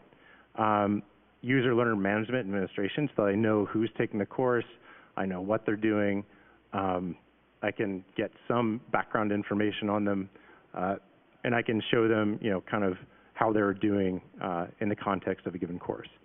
Assessments and evaluations, so that I have a way at various points along the course to determine how much of the information they're retaining, how are they learning, how well are they learning, are there things that they consistently hit a snag on, are there some bits of the course that a higher percentage of people don't seem to grasp, how can we make the course better, all these sorts of things. And if you are really, I guess, on the ball, you can have an adaptive learning platform, but that's not really essential. It's nice to have, and frankly, there are a lot of Silicon Valley companies that want to sell you adaptive learning, and they are not so good at it. So, yes, be careful. Not that Silicon Valley has ever tried to sell something they couldn't actually do. That never happens. So why would you do this? What are the advantages that you actually get out of creating a program or using a learning platform? And it goes back to what I said earlier about being more prescriptive. By adopting a learning program, by adopting a learning platform, you have to start thinking about learning objectives and what you want people to learn and what stage, how you want them to proceed as they start participating more in your community. What do you want them to do? It fosters a deeper connection. Again, lots of communities have, document archives or video archives, but with a course that you're actually laying out and going forward together with a set of students or learners, and you're doing it together collaboratively, you're going to get a lot of information about them, and they're going to get more information about you. They're going to learn a lot more about your technology in a more efficient way, and you're going to learn a lot more about how new users acclimate themselves to your given technology area. Or even if it's not a technology, whatever it is that you're building a community around, you're each going to learn a lot more from each other. And that you have to understand that the more successful they are, the more successful you are. If you're able to lead more people to complete these courses successfully and they're able to do more with what you've shown them, then they're much more likely to stay in your community, to be more active, to be more engaged, and you've just created the next set of people who just might become next year's mentors, right? Because the whole thing is you want to be able to scale out. You want this year's learners to be next year's teachers, or in some cases, the teachers and learners are never really that distinct to begin with. But you want people to continue on that path so that they can train the next generation of people. So what are the disadvantages? It's a lot of work. However, on the plus side, chances are you already have a lot of the basic pieces already there. If you have a good set of documentation, if you have a good archive of videos and that sort of thing, then you already have the building blocks to do this. You just need to set it up in sort of a course format. How many of you have ever heard the term instructional designer? Good, excellent, okay. So a year ago, just as I was joining edX, I did not know what that word meant, but I do now. In fact, we're going to have an instructional design tutorial in San Diego on March 26th, so keep your eyes up. And so, as I alluded to earlier, one of the great things you get out of a learning program is you learn about the learner. You see where they're succeeding. You can actually, by building a course and by having all these assessments, you know what they're succeeding at and what they're not succeeding at. You know, like, which pieces of the course they keep referring back to. Are they doing that because it's particularly useful, or are they doing it because it's obtuse and they don't understand it? You know, those are the things that you have to ask next. But the data you get from leading courses and having courseware that, you know, your community can take part in is what you get there is invaluable in terms of what you learn about them and what they learn from you. You know, like, what kind of people are showing up. You know, like, the demographic hotspots or geographic hotspots. What are the places around the world where they're making the most use of these courses? And all this stuff can be gained through other tools, but I think that having an online course lets you do this in a more systematic way. Well, So when you think of your typical community feedback loop, you have, whoa, that's fun. Okay, I think I just bumped it.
Okay, so as I was saying, the typical community feedback loop is people develop stuff, they release it, people use it, maybe they find a bug, they find ways to debug, and then it goes back into the developer cycle as you lather, rinse, repeat. But what I'm talking about here is really kind of augmenting the user aspect of it. Once you're a user and you're facilitating these or developing these tools to facilitate deeper usage, you're going to find out more about how they use it. And I guess it's not that complex a concept, but I drew a chart anyway. It also provides additional motivation. As a community manager, we've all participated in badge programs, or we've created badge programs. It's back. Sorry. Thank you.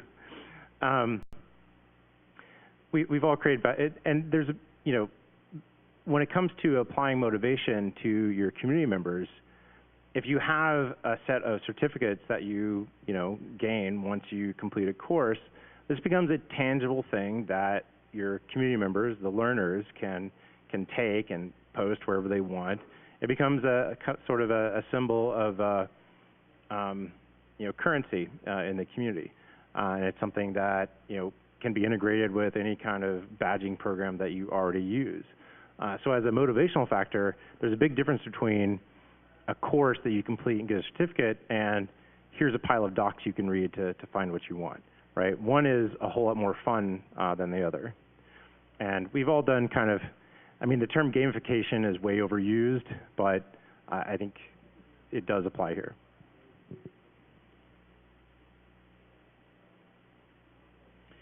So now that I've talked about kind of conceptually what I'd like to do, let's kind of switch to Open edX specifically. So we released it 5 years ago, actually almost 6 years. And last May in Montreal, we had our 5-year birthday party. We sang happy birthday to Open edX. There's probably video online somewhere. But we've gone through several, actually, funny story.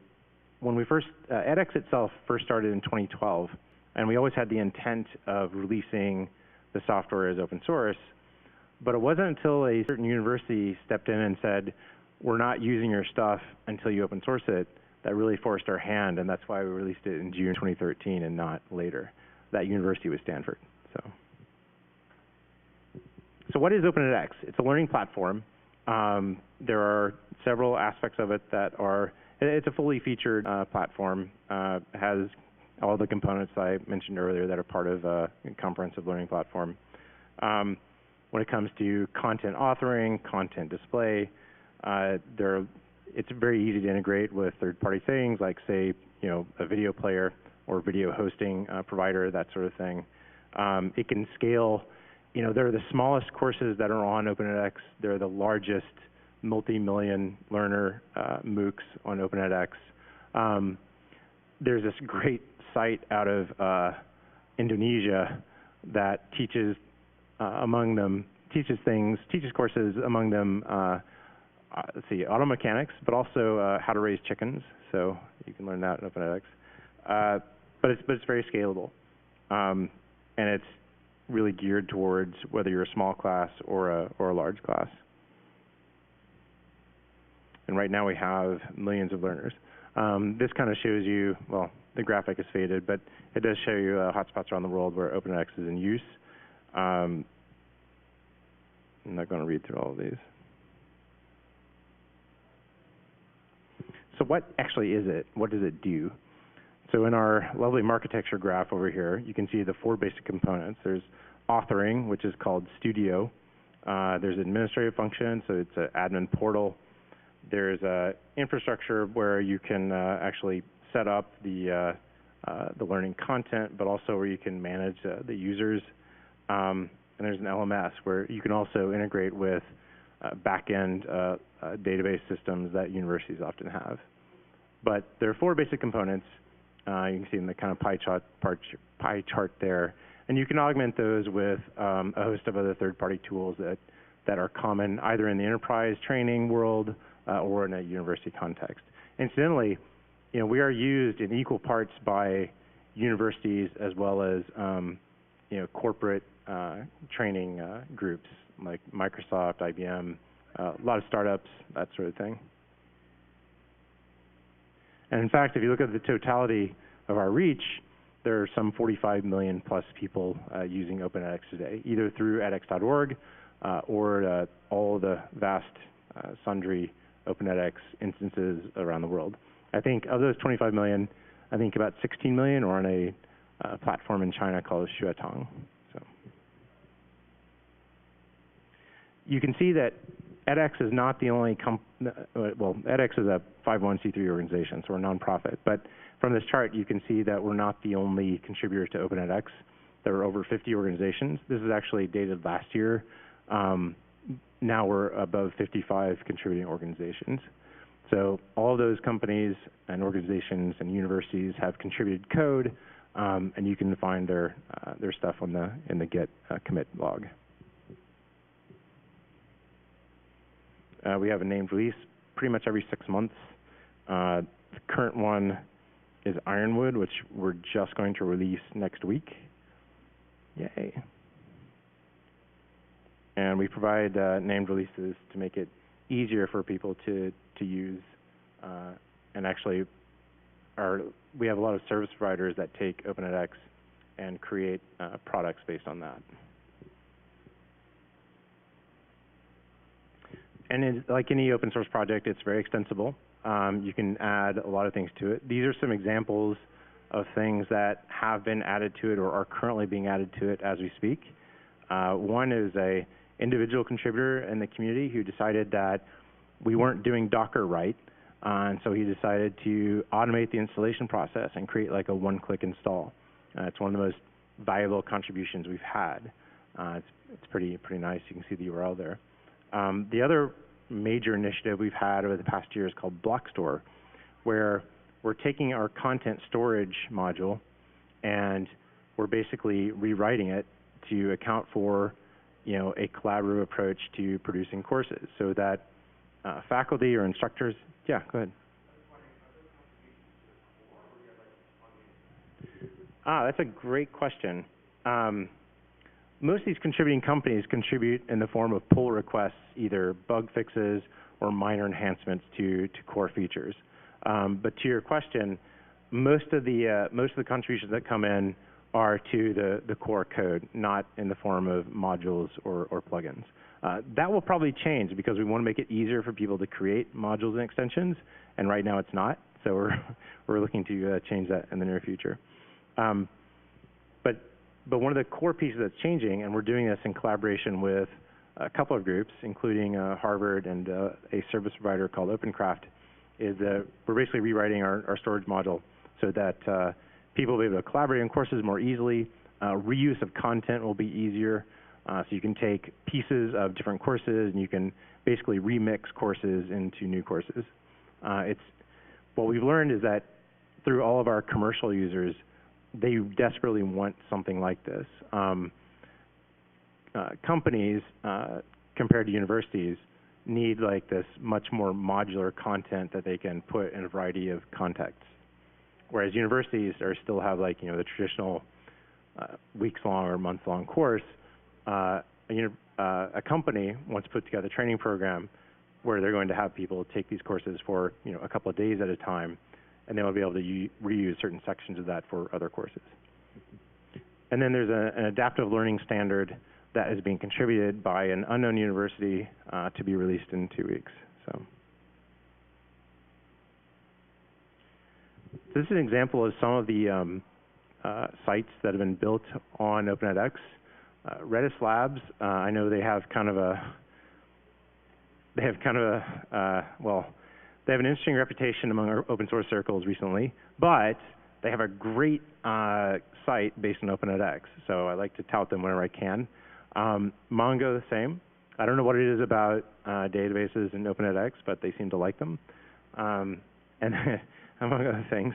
And then IBM has a thing called cognitiveclass.ai, where they teach data science and blockchain things at cognitiveclass.ai. So I can include the URL on the slides when I hand them out. But these are just 3 examples. There are far more. In fact, I think I don't have the chart, but last I looked, we have 2,400 instances and at least 25,000 courses worldwide, and that's where the millions of learners come from. Our annual conference is coming up at the end of this month. It's going to be at UC San Diego, March 26th through 29th. I'll have the URL on the last slide so you can see it. But it's going to include a lot of great content, like an instructional design summit, a day long just dedicated to how you create courses with Open edX. That's being done in conjunction with Stanford edX, as well as TU Delft, a Dutch university. These are many of the keynote speakers. Candace Till is a very well-known learning science researcher. Walter Bender, how many of you remember One Laptop Per Child? Okay, one person, really?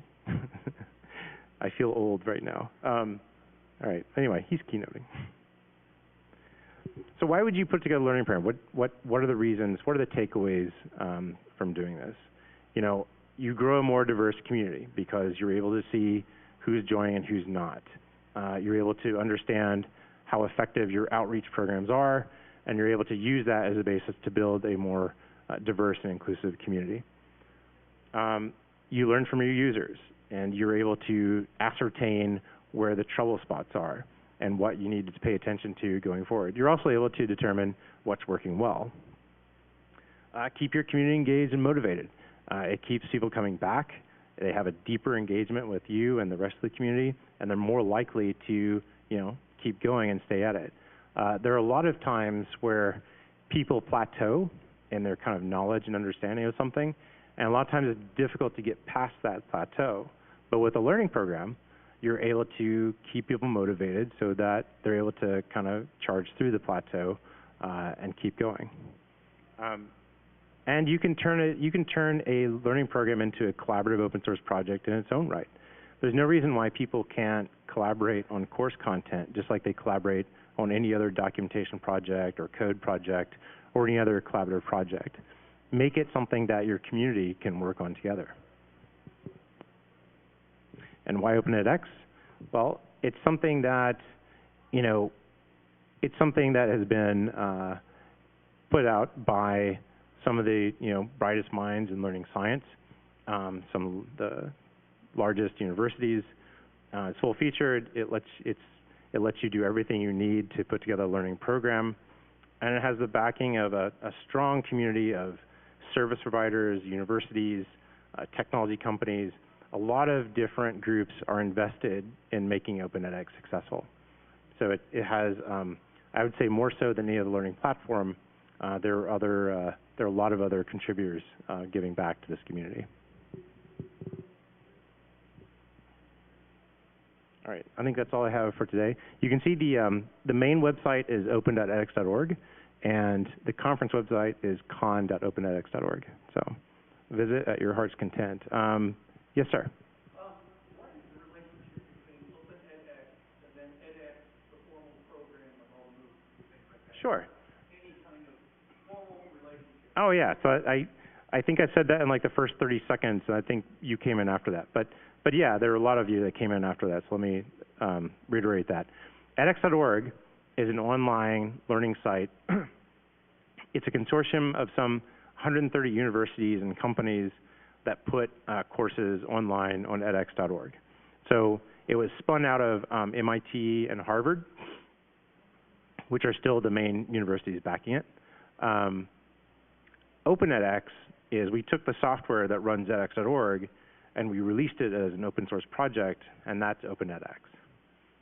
But really what my question is not so much as the software that's there. Do you, an organization that uses the Open edX platform, do they have to make those courses available through edX? No, there is no, completely separate. It's, the Open edX is strictly the software. It has nothing to do with the courses that are put on edX.org. The universities who produce that content, they own those courses. We don't own those courses. We just deliver it to learners on our website. So if an organization, a business, was setting up a training program using Open edX, they would set up their own website and all the rest? That's correct. And that doesn't have to be available to anybody else? Not at all. Okay. Not at all. Yeah, exactly. I mean, there are some companies that put together, for-profit training. There's some that do it for free. It really depends on what your goals are as an organization. So, I remember you from last year. That's right. Yeah. Oh, cool. Okay. Does that answer your question? Perfect. Cool. Yeah. Oh, yeah. So it's Python Django. And it's, very much, I think before the DevOps part, there's a bunch of other stuff that we use that I don't understand. But, it's a Python Django app. Actually, one of our major points of emphasis right now is we need to upgrade to Python 3 and Django 2. And I know it's a interesting project in its own right. But we're finding that's a great way to onboard new developers because, you don't have to know the stack in much depth, but if you're a good Python person, you can still contribute. And so it's a great way to get people more more involved. Do you have a question? Yeah.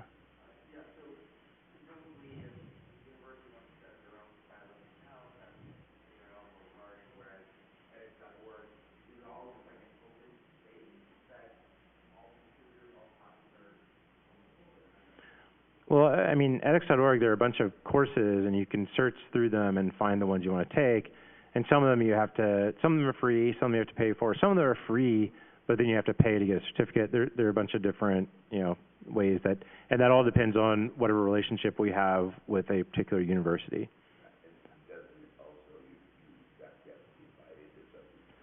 Yeah, we don't just take anyone. Well, I mean, learners, like anyone, can sign up for a course. But if you want to put a course in edX.org, like there's a process you have to go through before we can, do that. Basically, we determine how good the content is, and then you pay us to put it on the site. So, or you join the consortium. The consortium is 130 members strong, and I don't know what the criteria are for joining the consortium. So.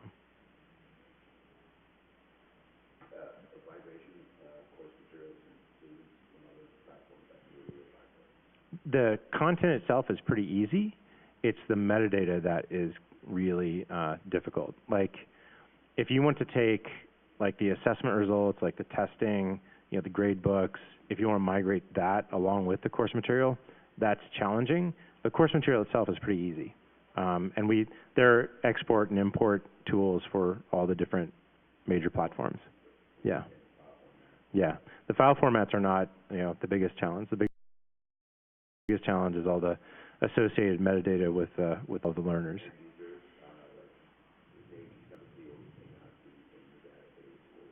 Yeah, I mean, like any data migration, there's the usual caveats that apply. Sometimes it works, sometimes it doesn't. So, all right. Any other questions or anything else I can answer for you? Yes.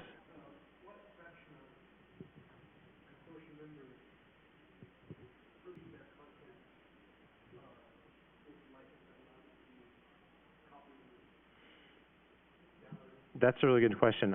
I don't know. I would say it's probably a small number because when it comes to the consortium that publishes on edX.org, like they control that content. Now, some of them, like say MIT, has a really good track record of making a lot of the course materials. Like MIT started OpenCourseWare, over almost 20 years ago. So MIT has a good track record of putting course content either in the public domain or under a Creative Commons license, but a lot of universities do not.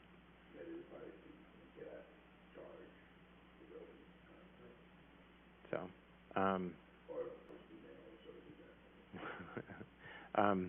but yeah, a lot of the courses are free of charge on the site, so and anyone can sign up and take those courses. All right, any other questions? Yeah?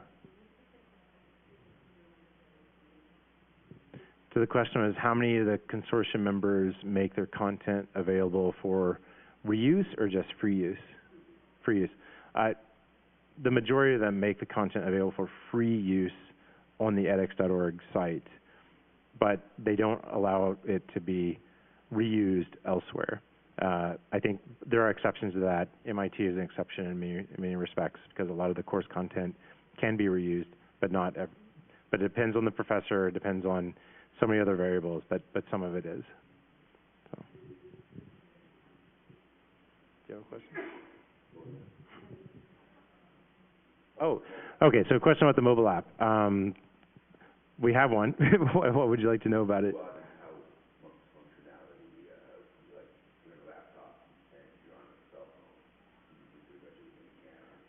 Pretty much. One of the main limitations of the mobile app is that you can't do offline courses, at least not yet.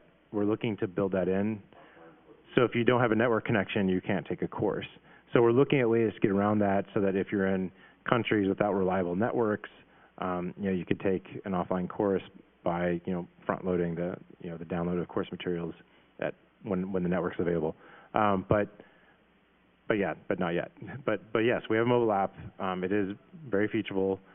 I don't know what exactly you can't do on it that you can do with a regular laptop and browser, but you can do, I mean, you can do pretty much everything as far as I know.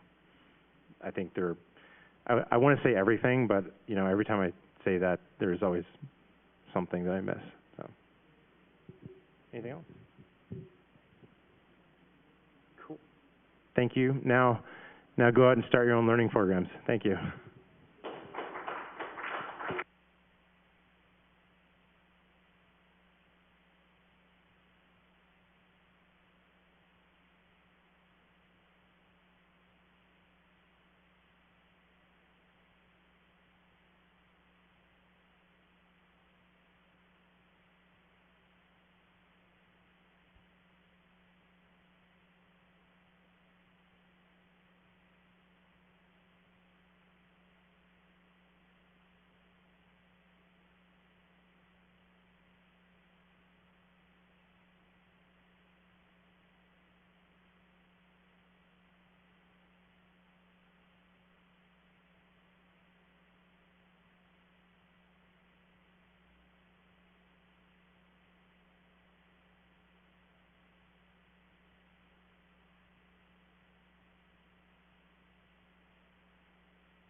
think about your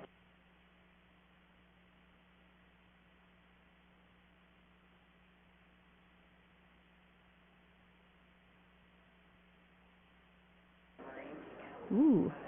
All right. Testing 1, 2, 3. Is the mic? Oh yeah, it is. Cool.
Hey everyone, I'm not going to start just yet, but I have a feeling since this is the last session of the day, this might be a bit of a smaller crowd.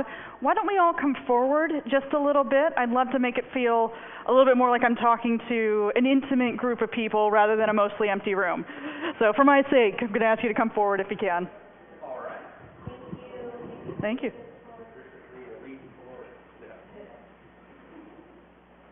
Come on in. Oh, yes. We're overachievers. They are overachievers. Feel free. Back to give everybody else, the opportunity to come up before. Oh, yeah. Give me a mic. Hello, come on in.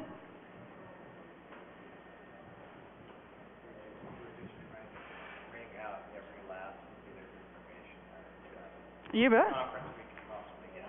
Good for you. That's the reason for conferences. So it's always nice having a staff member in a room because I once was in a conference similar to this one in terms of number of sessions, and I actually started 15 minutes early. So I got very confused when about a quarter of the way through my talk, all of a sudden this big influx of people came in. I was like, oh God, oh no. So I went through and finished it, and then I said, anyone who came in at the time the talk was supposed to happen, come on forward, I'll give the beginning of the talk to you. Hello, come on in.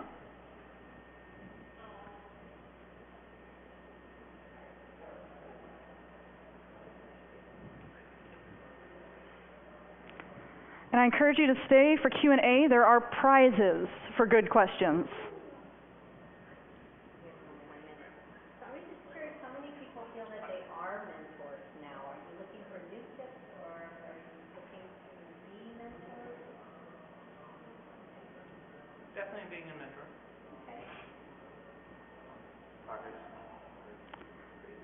Okay. If you'd like to help out military veterans who are learning to code, I'll mention this in the talk, but I'm on the board of directors of a nonprofit called Operation Code, where we're looking for mentors to help with military veterans and their families who are learning software engineering skills. So if you'd like to be involved in that, please send me a tweet or come up and talk to me afterward, or I'm around the internet. Reach out to me in any way. All right, cool. All right, well, I want to say thank you for staying for the very last session of the day. I really appreciate you coming to this talk. So what do you think of when you hear the words open source? Let's have people shout out a few things. Free code. Free code? Transparent, all right, one more. Free beer. Free beer? I personally don't drink alcohol, so unfortunately that's not the prize. But there is a lot of beer involved in open source. Well, when I'm at events like this, it's usually something positive, things like altruism, free software, and community. So we have all these warm feelings around the idea of open source, but the implementation of the ideas of open source is an entirely different beast. And that brings us to the question, what makes a project open source? Let's go ahead and shout out a few more answers. You have the recipe to build something. You have the recipe to build something? I work for Chef. We love food analogies, so I enjoy that one. What else? What else makes a project open source? Working in the open? Let's do one more. Anyone can contribute. Yeah, and go ahead. Sound like you were. Yeah, being able to jump in and jump out of the project as you feel like you want to participate. Right. So this, it seems like, is a pretty advanced audience, because I think for some people, a project becomes open source when it is uploaded here. If it's public, if it's on GitHub, it must mean we're doing open source, right?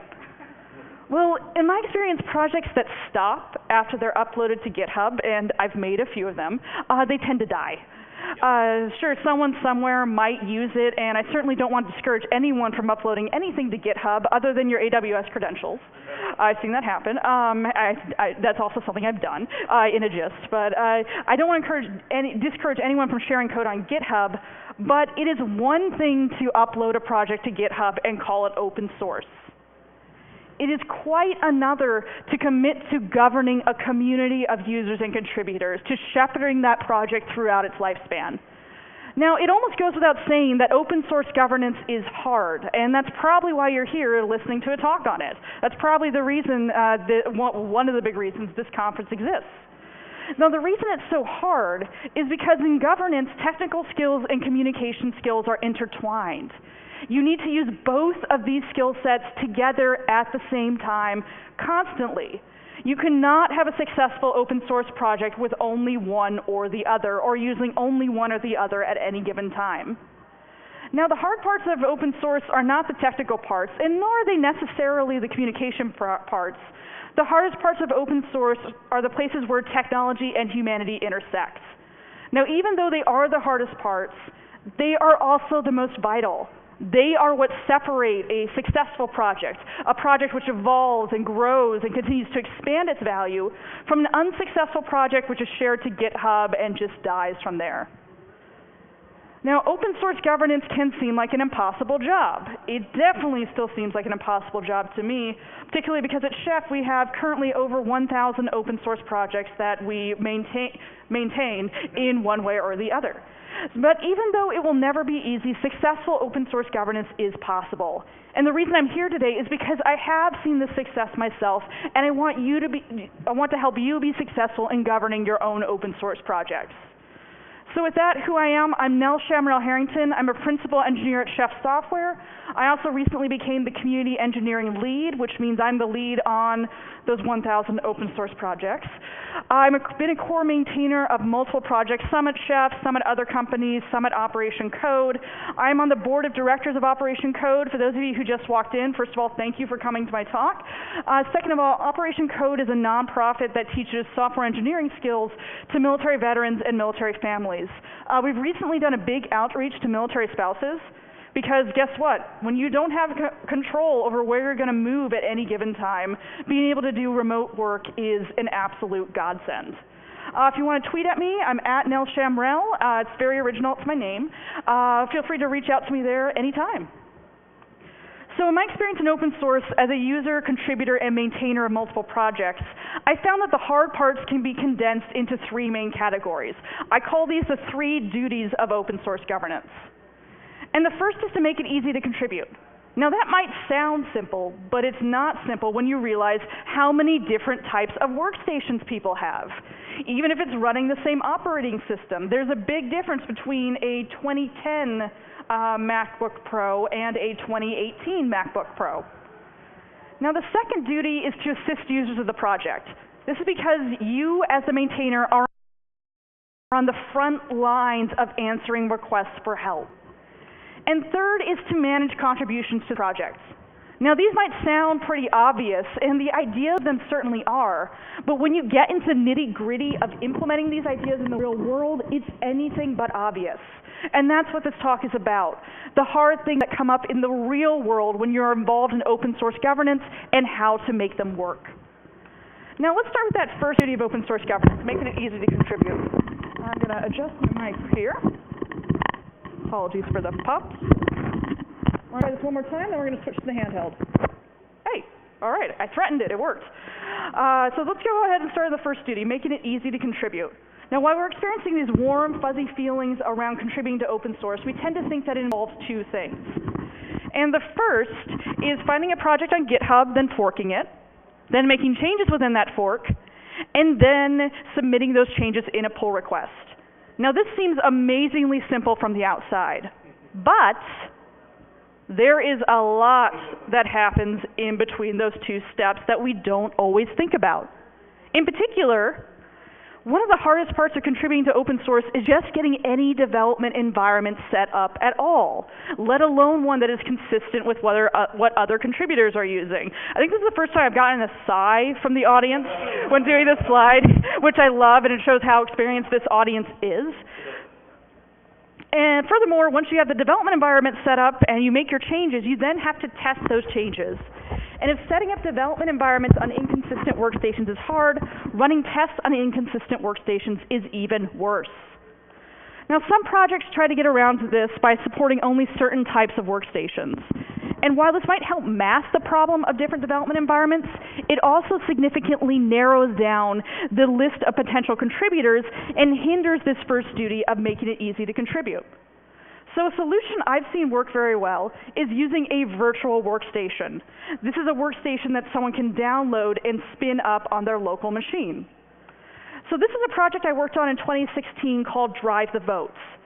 The idea behind this app was to allow anyone who needed a ride to the polls, we did not ask who you were voting for, anyone who needed a ride to the polls in a state where you still went to the polls could go to our app and request a ride, and we would match them up with a volunteer who would take them there and back.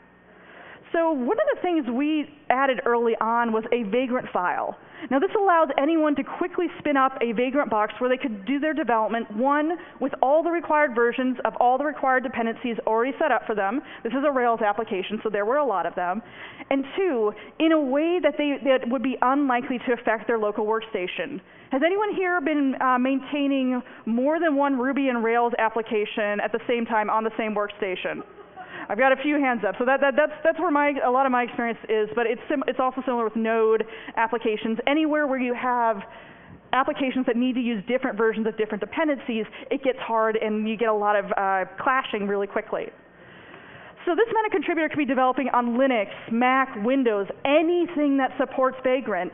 And I don't know if FreeBSD supports Vagrant yet, but anything that supports Vagrant, and by spinning up that Vagrant box, SSHing into it, and instantly be using the same development environment as all the other contributors. So another option, which we have used in the past at Chef with our Habitat project, this is a project I'm a core maintainer on, was to use a Docker container as a workstation. So this is a Docker file we would have in the GitHub repo that provided the configuration for a full development environment within a Docker container. Now this project has now gotten resource intensive enough that it's a little too much for one Docker container or even multiple ones, so we use virtual machines now. But for smaller projects, Docker containers work extremely well. We use them for all of our projects through Operation Code. So this again means a contributor can be using Linux, Mac, Windows, anything that supports Docker and still have that same development environment as all the other contributors. This also made it easier if they wanted a cloud development environment. All they had to do was use a container service or some other way of spinning up the container in the cloud and go into it. Now, a key thing to remember when you have a virtualized development environment is you must support the development environment. If the development environment breaks, that means the project is broken, and the first priority of the maintainers needs to be to fix it. In order to fulfill this first duty, the maintainers of the open source project need to keep the development environment functional at all times. So after making a change, once someone has that development environment set up, comes testing that change. And if dealing with different development environments is a challenge, try running tests on different development environments. It's nearly impossible to get consistent results. So a solution for this is to use a continuous integration service like Travis CI or Circle CI. This allows contributors to run automated tests in a consistent environment outside of their workstation and avoids those problems where a test passes on one person's machine but fails on another person's machine. So this is the Supermarket project. This is also a project I'm a core maintainer on that is created and maintained by Chef Software. Now in this project, we have our Travis CI account set up so that every time someone opens a pull request, it automatically kicks off a build on Travis's hardware. And once that test run is complete, the results display in the pull request itself. It returns consistent results. And as I imagine many of you here know, consistency in open source is a rare but beautiful thing when you can find it. So even if someone has an environment where running the test locally is difficult, they still have the option to run them through opening the pull request, seeing the results. If it fails, they can then make changes to it and commit those changes back to the pull request until those tests pass. It also makes things much easier on the maintainers. When I'm reviewing a pull request, and even if it's not a complete test harness, we at least have some test harness, that gives me a lot more security and when I'm deciding whether to merge, whether that pull request is safe to merge in. So there is certainly more to making contributing to a project easy, but these two parts, setting up the development environment and testing changes, have given me the most grief historically. Now luckily, as we just saw, there are solutions that make it easier. It's never going to be easy, I will tell you that right now, but it is possible. So that's the first duty of open source governance, making it easy on the contributor side, even if that makes it a little harder on the maintainer side. So let's go ahead and move on to the second duty, which is assisting users with the project. Now as an open source maintainer, you are on the front lines of answering requests for help.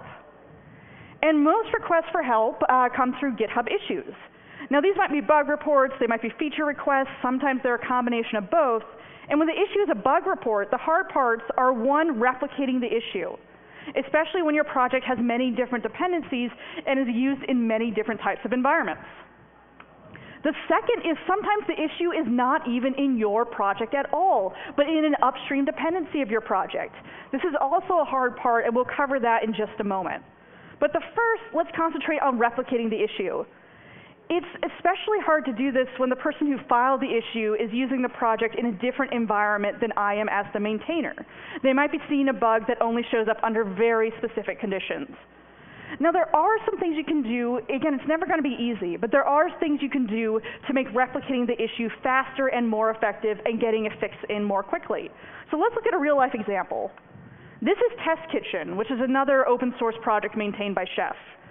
So people not only use Test Kitchen in many different environments, they use it to test code that is itself meant to run in many different environments. So that means the number of possible conditions where someone might see a bug is quite high. So when a user sees a bug, we need to know exactly how they are running Test Kitchen in order to be able to diagnose it. And to help with this, Test Kitchen uses a built-in template that auto-populates whenever someone opens a new issue. So this lays out exactly what the maintainers need to know about a user's environment in order to be able to help that user. It tells the user upfront what information they need to provide. It's very hard to miss, it is possible, but it is harder to miss that you need to provide certain details when it auto-populates in the template like that. Now remember, what might be obvious to the maintainer of an open source project is not always obvious to the user. It saves a lot of time and a lot of back and forth by stating what you need up front exactly where the user can see it. Now let's see, what if someone reports a bug and when I dig into it, it turns out the issue is actually with an upstream project that my project depends on. Well, I have seen a lot of maintainers close that issue, not quite saying not my problem, but you know that's what they actually meant. The truth is though, if an issue manifests in your project, it is your problem, even if it's due to an external dependency. How you deal with this is first, as a maintainer, it is your responsibility to communicate that issue to the maintainers of the upstream project. And then once you do that, communicate that to the people who filed the issue. Additionally, you should continue updating that issue in your project with the progress of the upstream issue being fixed. It is your responsibility to keep your users informed and to let them know when that issue is fixed. Now, I get the question a lot, what if the upstream maintainer doesn't fix the issue? What if they've gone dark? I have had a maintainer pass away on me, which was very sad, but I mean, there are a variety of reasons that someone may no longer maintain a project. So if you're not able to get a response from a maintainer, your responsibility then becomes to find an alternate library or an alternate gem, whatever it is you're using, and incorporating that into your project. It's your responsibility to find that alternative. So replicating bugs and issues, I mean, there's certainly more parts to assisting open source users with projects, but these two are probably the hardest and also the most frequent that come up. Now, dealing with them is hard, but it is possible. So that covers the second duty of open source governance. Let's talk about the third duty, managing contributions to the project. So there are two main parts to managing contributions when you're a maintainer. And the first is determining whether a contribution adds value to the project. We'll go more in depth on exactly how to do that in just a bit. But the second hard part is when a contribution ultimately does not add value, saying no in a way which still supports the contributor and treats both them and their work with empathy and respect.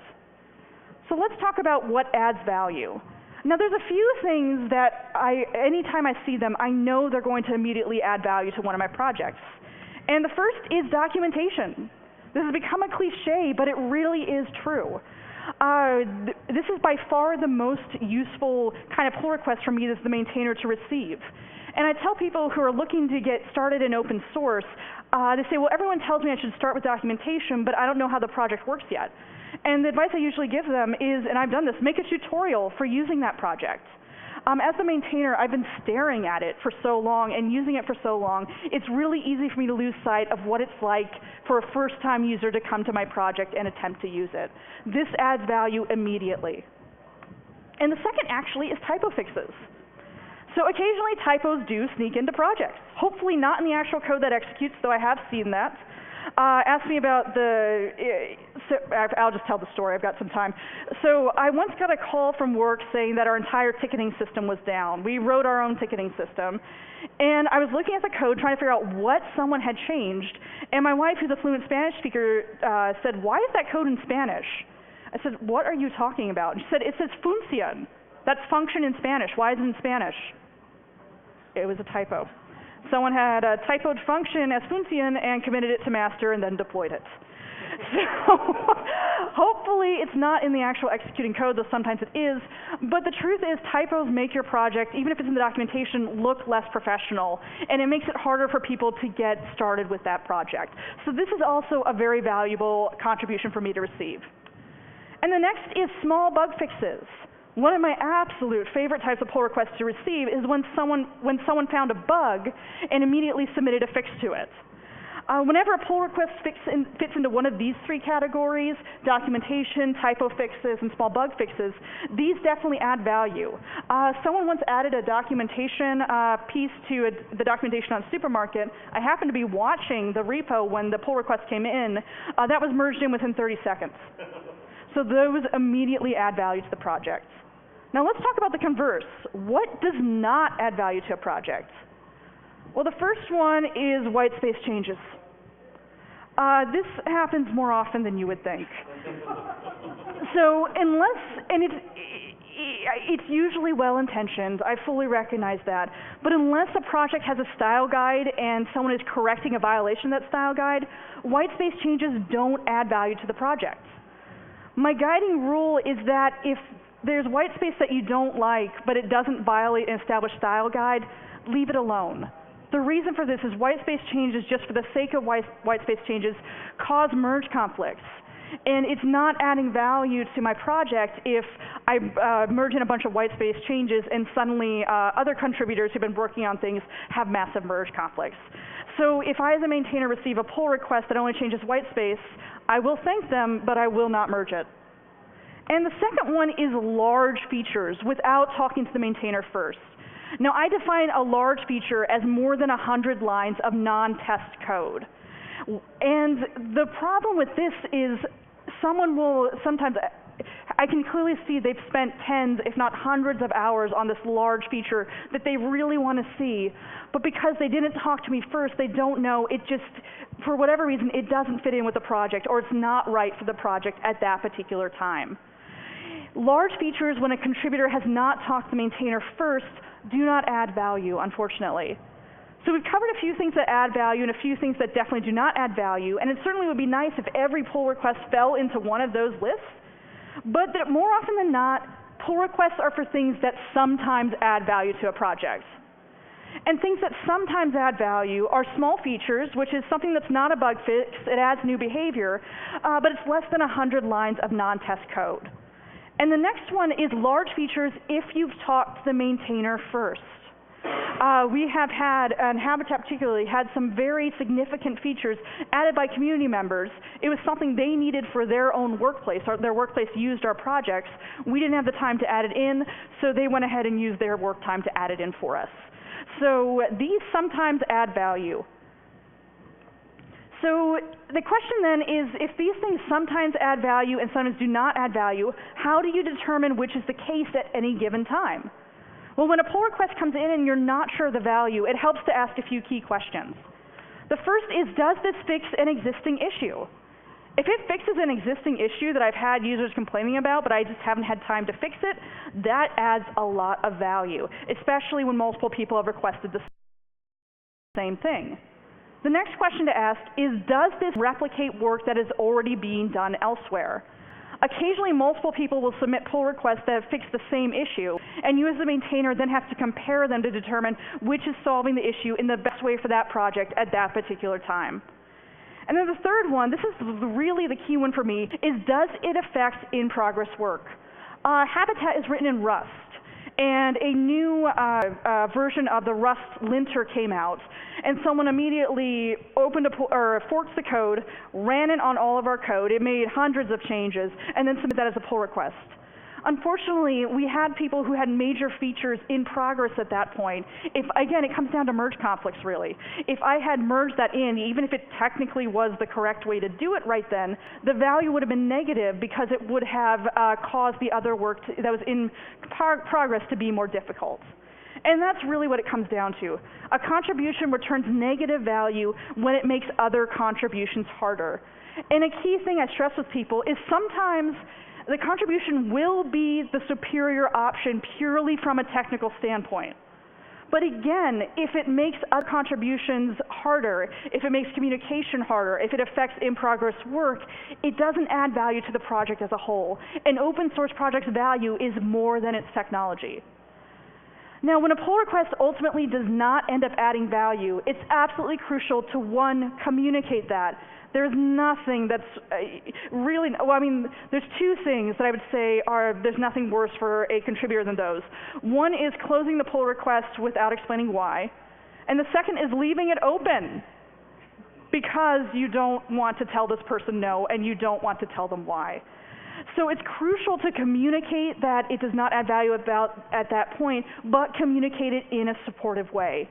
And this is because open source projects live and die by community engagement. If someone's first experience with their project is awful, chances are they are not going to come back, and they might warn others to stay away from your project.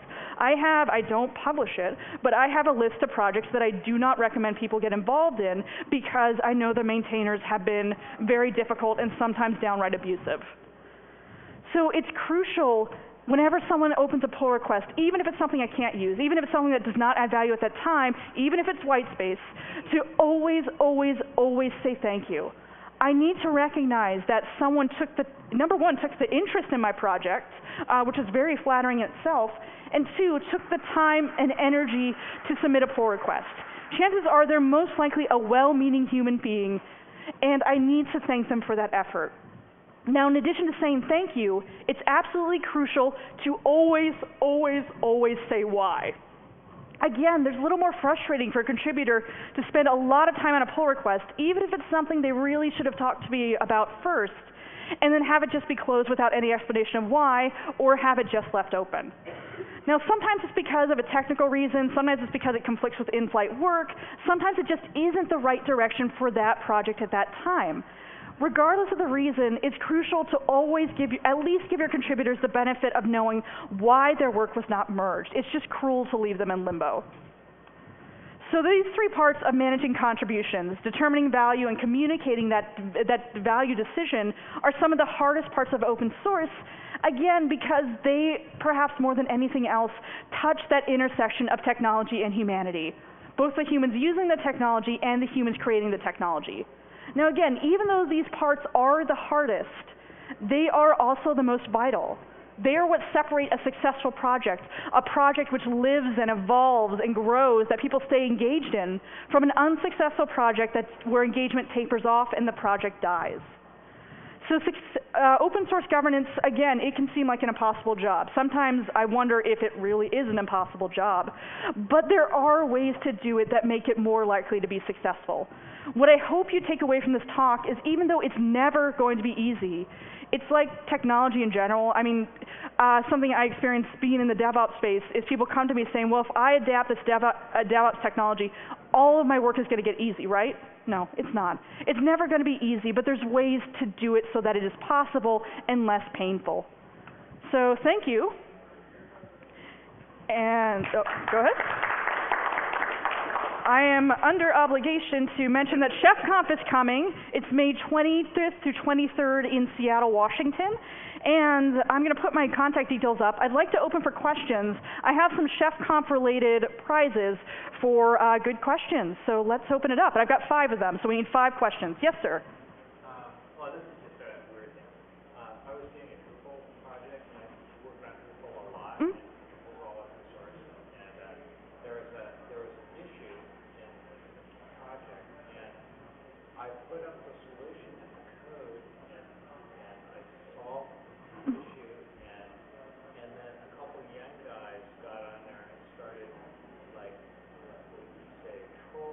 Mhm. It's like, no, you can't do that. And it's like, no, the rules are you don't do this, you don't do it, you don't do it. And it was like, it didn't make any sense. It was like, Right. well, what would you do? And it was like, oh, you're just full of shit. You know, it's like, what do you do with like people who are like Right. some problem? The Talk to them. And I just sort of left. Absolutely. I left my stuff there. I didn't respond. Right. I left it for the person who's like managing the product to deal with it. But for me as a user, it's kind of like having people who are Right. like problems on the Right. So the question was around dealing with people who are abusive on open source pull requests. That does happen. There's two ways to deal with it. One, you do not ever have to stand for abuse. When you're giving an open source contribution, that is a gift to the project and the community involved in it. If they are being abusive, I encourage people to walk away. But the second is, as a maintainer, to make it less likely that happens. I'm always afraid to talk about this in a talk because I'm afraid I'm going to get trolled because of it. But it's important to have a code of conduct in your repo. And I know people like to say, well, jerks don't read a code of conduct. They're not going to respect them anyway. But it's a lot like having a plan for evacuating a building. You hope the building is never going to catch on fire. And the fire is not going to look at the code as to whether it doesn't care. Trolls don't care. But it means that the people who are in the building, in this case the maintainers, the project, they have a plan for what happens when that happens. So I want to say, I'm sorry that's happened to you. Yeah, that's, yeah. Right. It was like, well, wait a minute, I solved the problem. Right. There are some people who, why people troll is an interesting question. Usually there's not a good reason for it. I mean, does there come a point where we have to take the trolls off the list? I've done that. It sucks. I've permabanned people from communities for that reason. It's hard. There is a point where you need to do that because, again, if it's horrible as for an open source project's life to have people making life miserable for them on it. So, sir, how would you like a free pass to ChefConf? No, I can't. That's all right.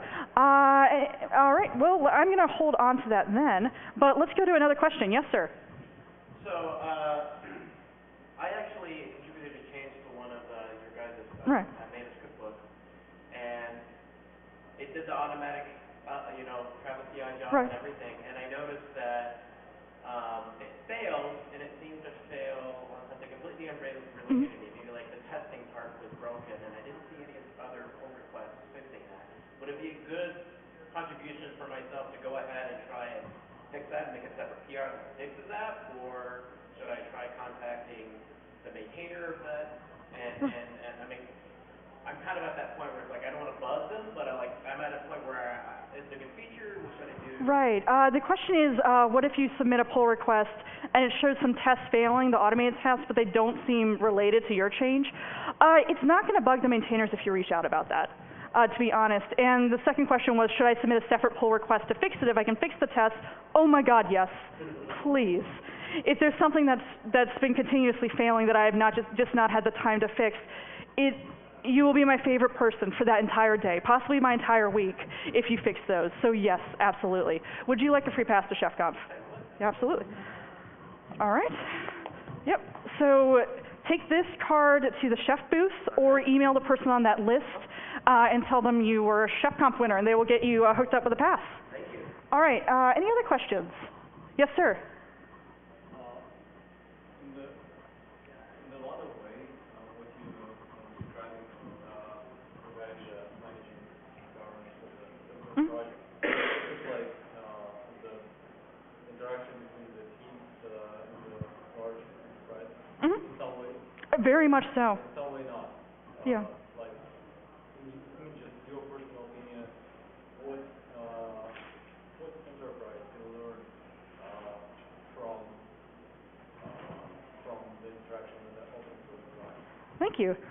Question was, what can enterprises learn from the kind of interactions between teams on open source projects, and how does that apply to interactions in between teams in, say, a closed source environment, but a very big enterprise environment?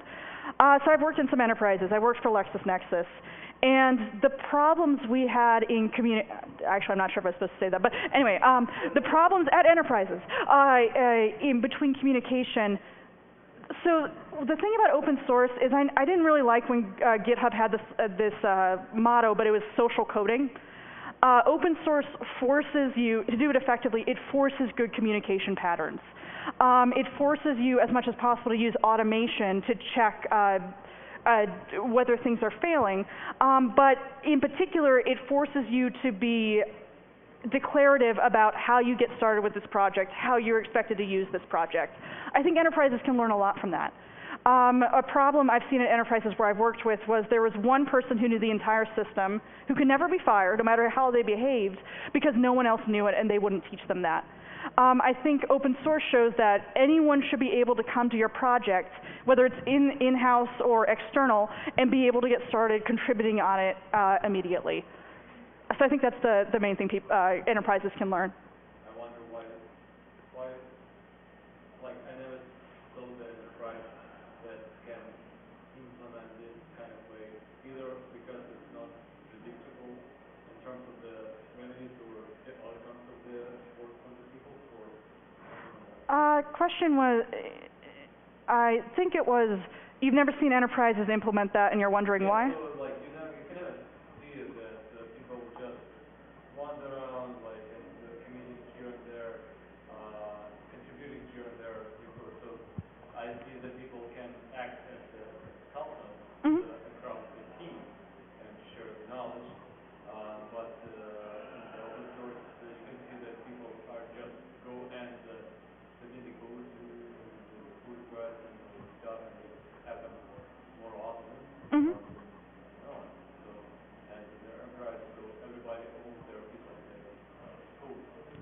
The word you just said there is the key to that. Sorry, go ahead. I didn't mean to cut you off. Question, your word you used was in enterprises there's someone who owns pieces of the code. And that's, I think, what makes it hard, is when people feel ownership over a piece of code. I mean, ownership can be positive in that you want to see it working well, but feel like they have to put walls around it so no one else can touch it. That is a people issue, which is very, very hard to counteract. And there are some luminaries in that space. Jennifer Davis comes to mind, who has done a lot of writing. Her book is the DevOps Handbook, not DevOps Handbook, Effective DevOps, thank you. I recommend that book for information on how to do that. Deliberate communication is harder. I think that's one of the big problems, but it's better for companies. More deliberate technical communication, more deliberate human-to-human communication, but it's harder at first, and I think that's why there's some hesitation. Would you like a free pass to Chef Kopf? All right, I've another question. Yes? What do you do if someone has, like, the credentials to your website and then rage quits and won't give them up? What do you do if someone has the credentials to your website and then rage quits and won't give them up? The best way is to avoid that is by having multiple people with the same credentials so they can kick someone out. Oh, sorry, say again? You can. I would say you need to move it to a different area. You need to move it to a different hosting service or a different way of hosting at that point. That also could be illegal for them not to give the credentials up. So I don't know if you'd want to go down that road, but that is a possibility. Yes, sir? I know this is out of scope for this. Oh, sorry. One sec. Would you like to pass to Chef Kopf? You can also give it to someone else. Yeah. Yeah. Head on over to the chef booth or email that address there. All right. Yes, sir. Go ahead. Say you have an open source project and you have a problem where you don't get contributors. How do you grow a community? Question was, if you have an open source project and you don't have contributors, how do you grow a community?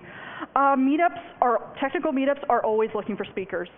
I highly recommend people go to them, and particularly ones that are more beginner focused, and speak about your project and invite people to contribute to it.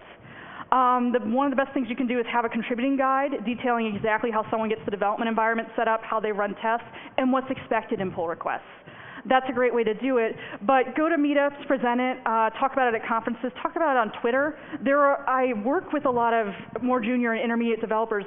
They are always looking for open source projects to get involved in where they're not going to be called a noob or more horrible things. So that's what I would recommend. Would you like to pass to Chef Kopf?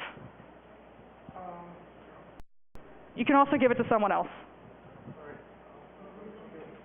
Okay, cool. Just make sure you either stop at the chef booth or email to that person on there about setting someone up with that. Yes, sir. All right, thank you. How do I approach open source governance to group of stakeholders and a structured governance of managers, engineers, and other staff in a Six Sigma project or a similar project? I think the question was, how do I approach presenting open source governance to stakeholders, managers, or Six Sigma type projects? I'm not familiar with Six Sigma, unfortunately, so I can't speak to that. But selling the value of open source governance to stakeholders is something I've had to do. And the answer is this makes this project work better, which makes our bottom line better. You always have to connect it to business value. They will not, if you have very business-oriented people, they will not listen, no matter how good it sounds to do something, unless you connect it to business value. So you could say this will turn features around quicker. This will result in bug fixes being quicker. This will result on more people contributing in the code base. That's how I would put it. Yeah. In the same breath, I'll also ask, like, what's my return of investment value or something, like when they look at metrics? What's the return of investment value on metrics? Search for return of investment on open source. There's a lot of great articles out there that can help you do that. One thing we do at Chef is we track the number of contributions, both from internal employees and external employees, and present that quarterly to the executives of the business during the executive business reviews to show this is how we're growing, this is how the number of contributions is growing, this is the quality we're getting, and that helps them see this is something valuable to put company resources into. Would you like to pass the Chef Conf? All right. It is. There you are. Go ahead and email the number on there or stop by the chef booth. Or email the email address on there. I don't know why I said email the number. All right. Well, thank you, everyone. I'm going to stick around for at least a few more minutes if you have some questions or want to talk more. But thank you for coming. Thank you for staying through the last session of SCaLE. And have a wonderful day.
I don't remember what it was on.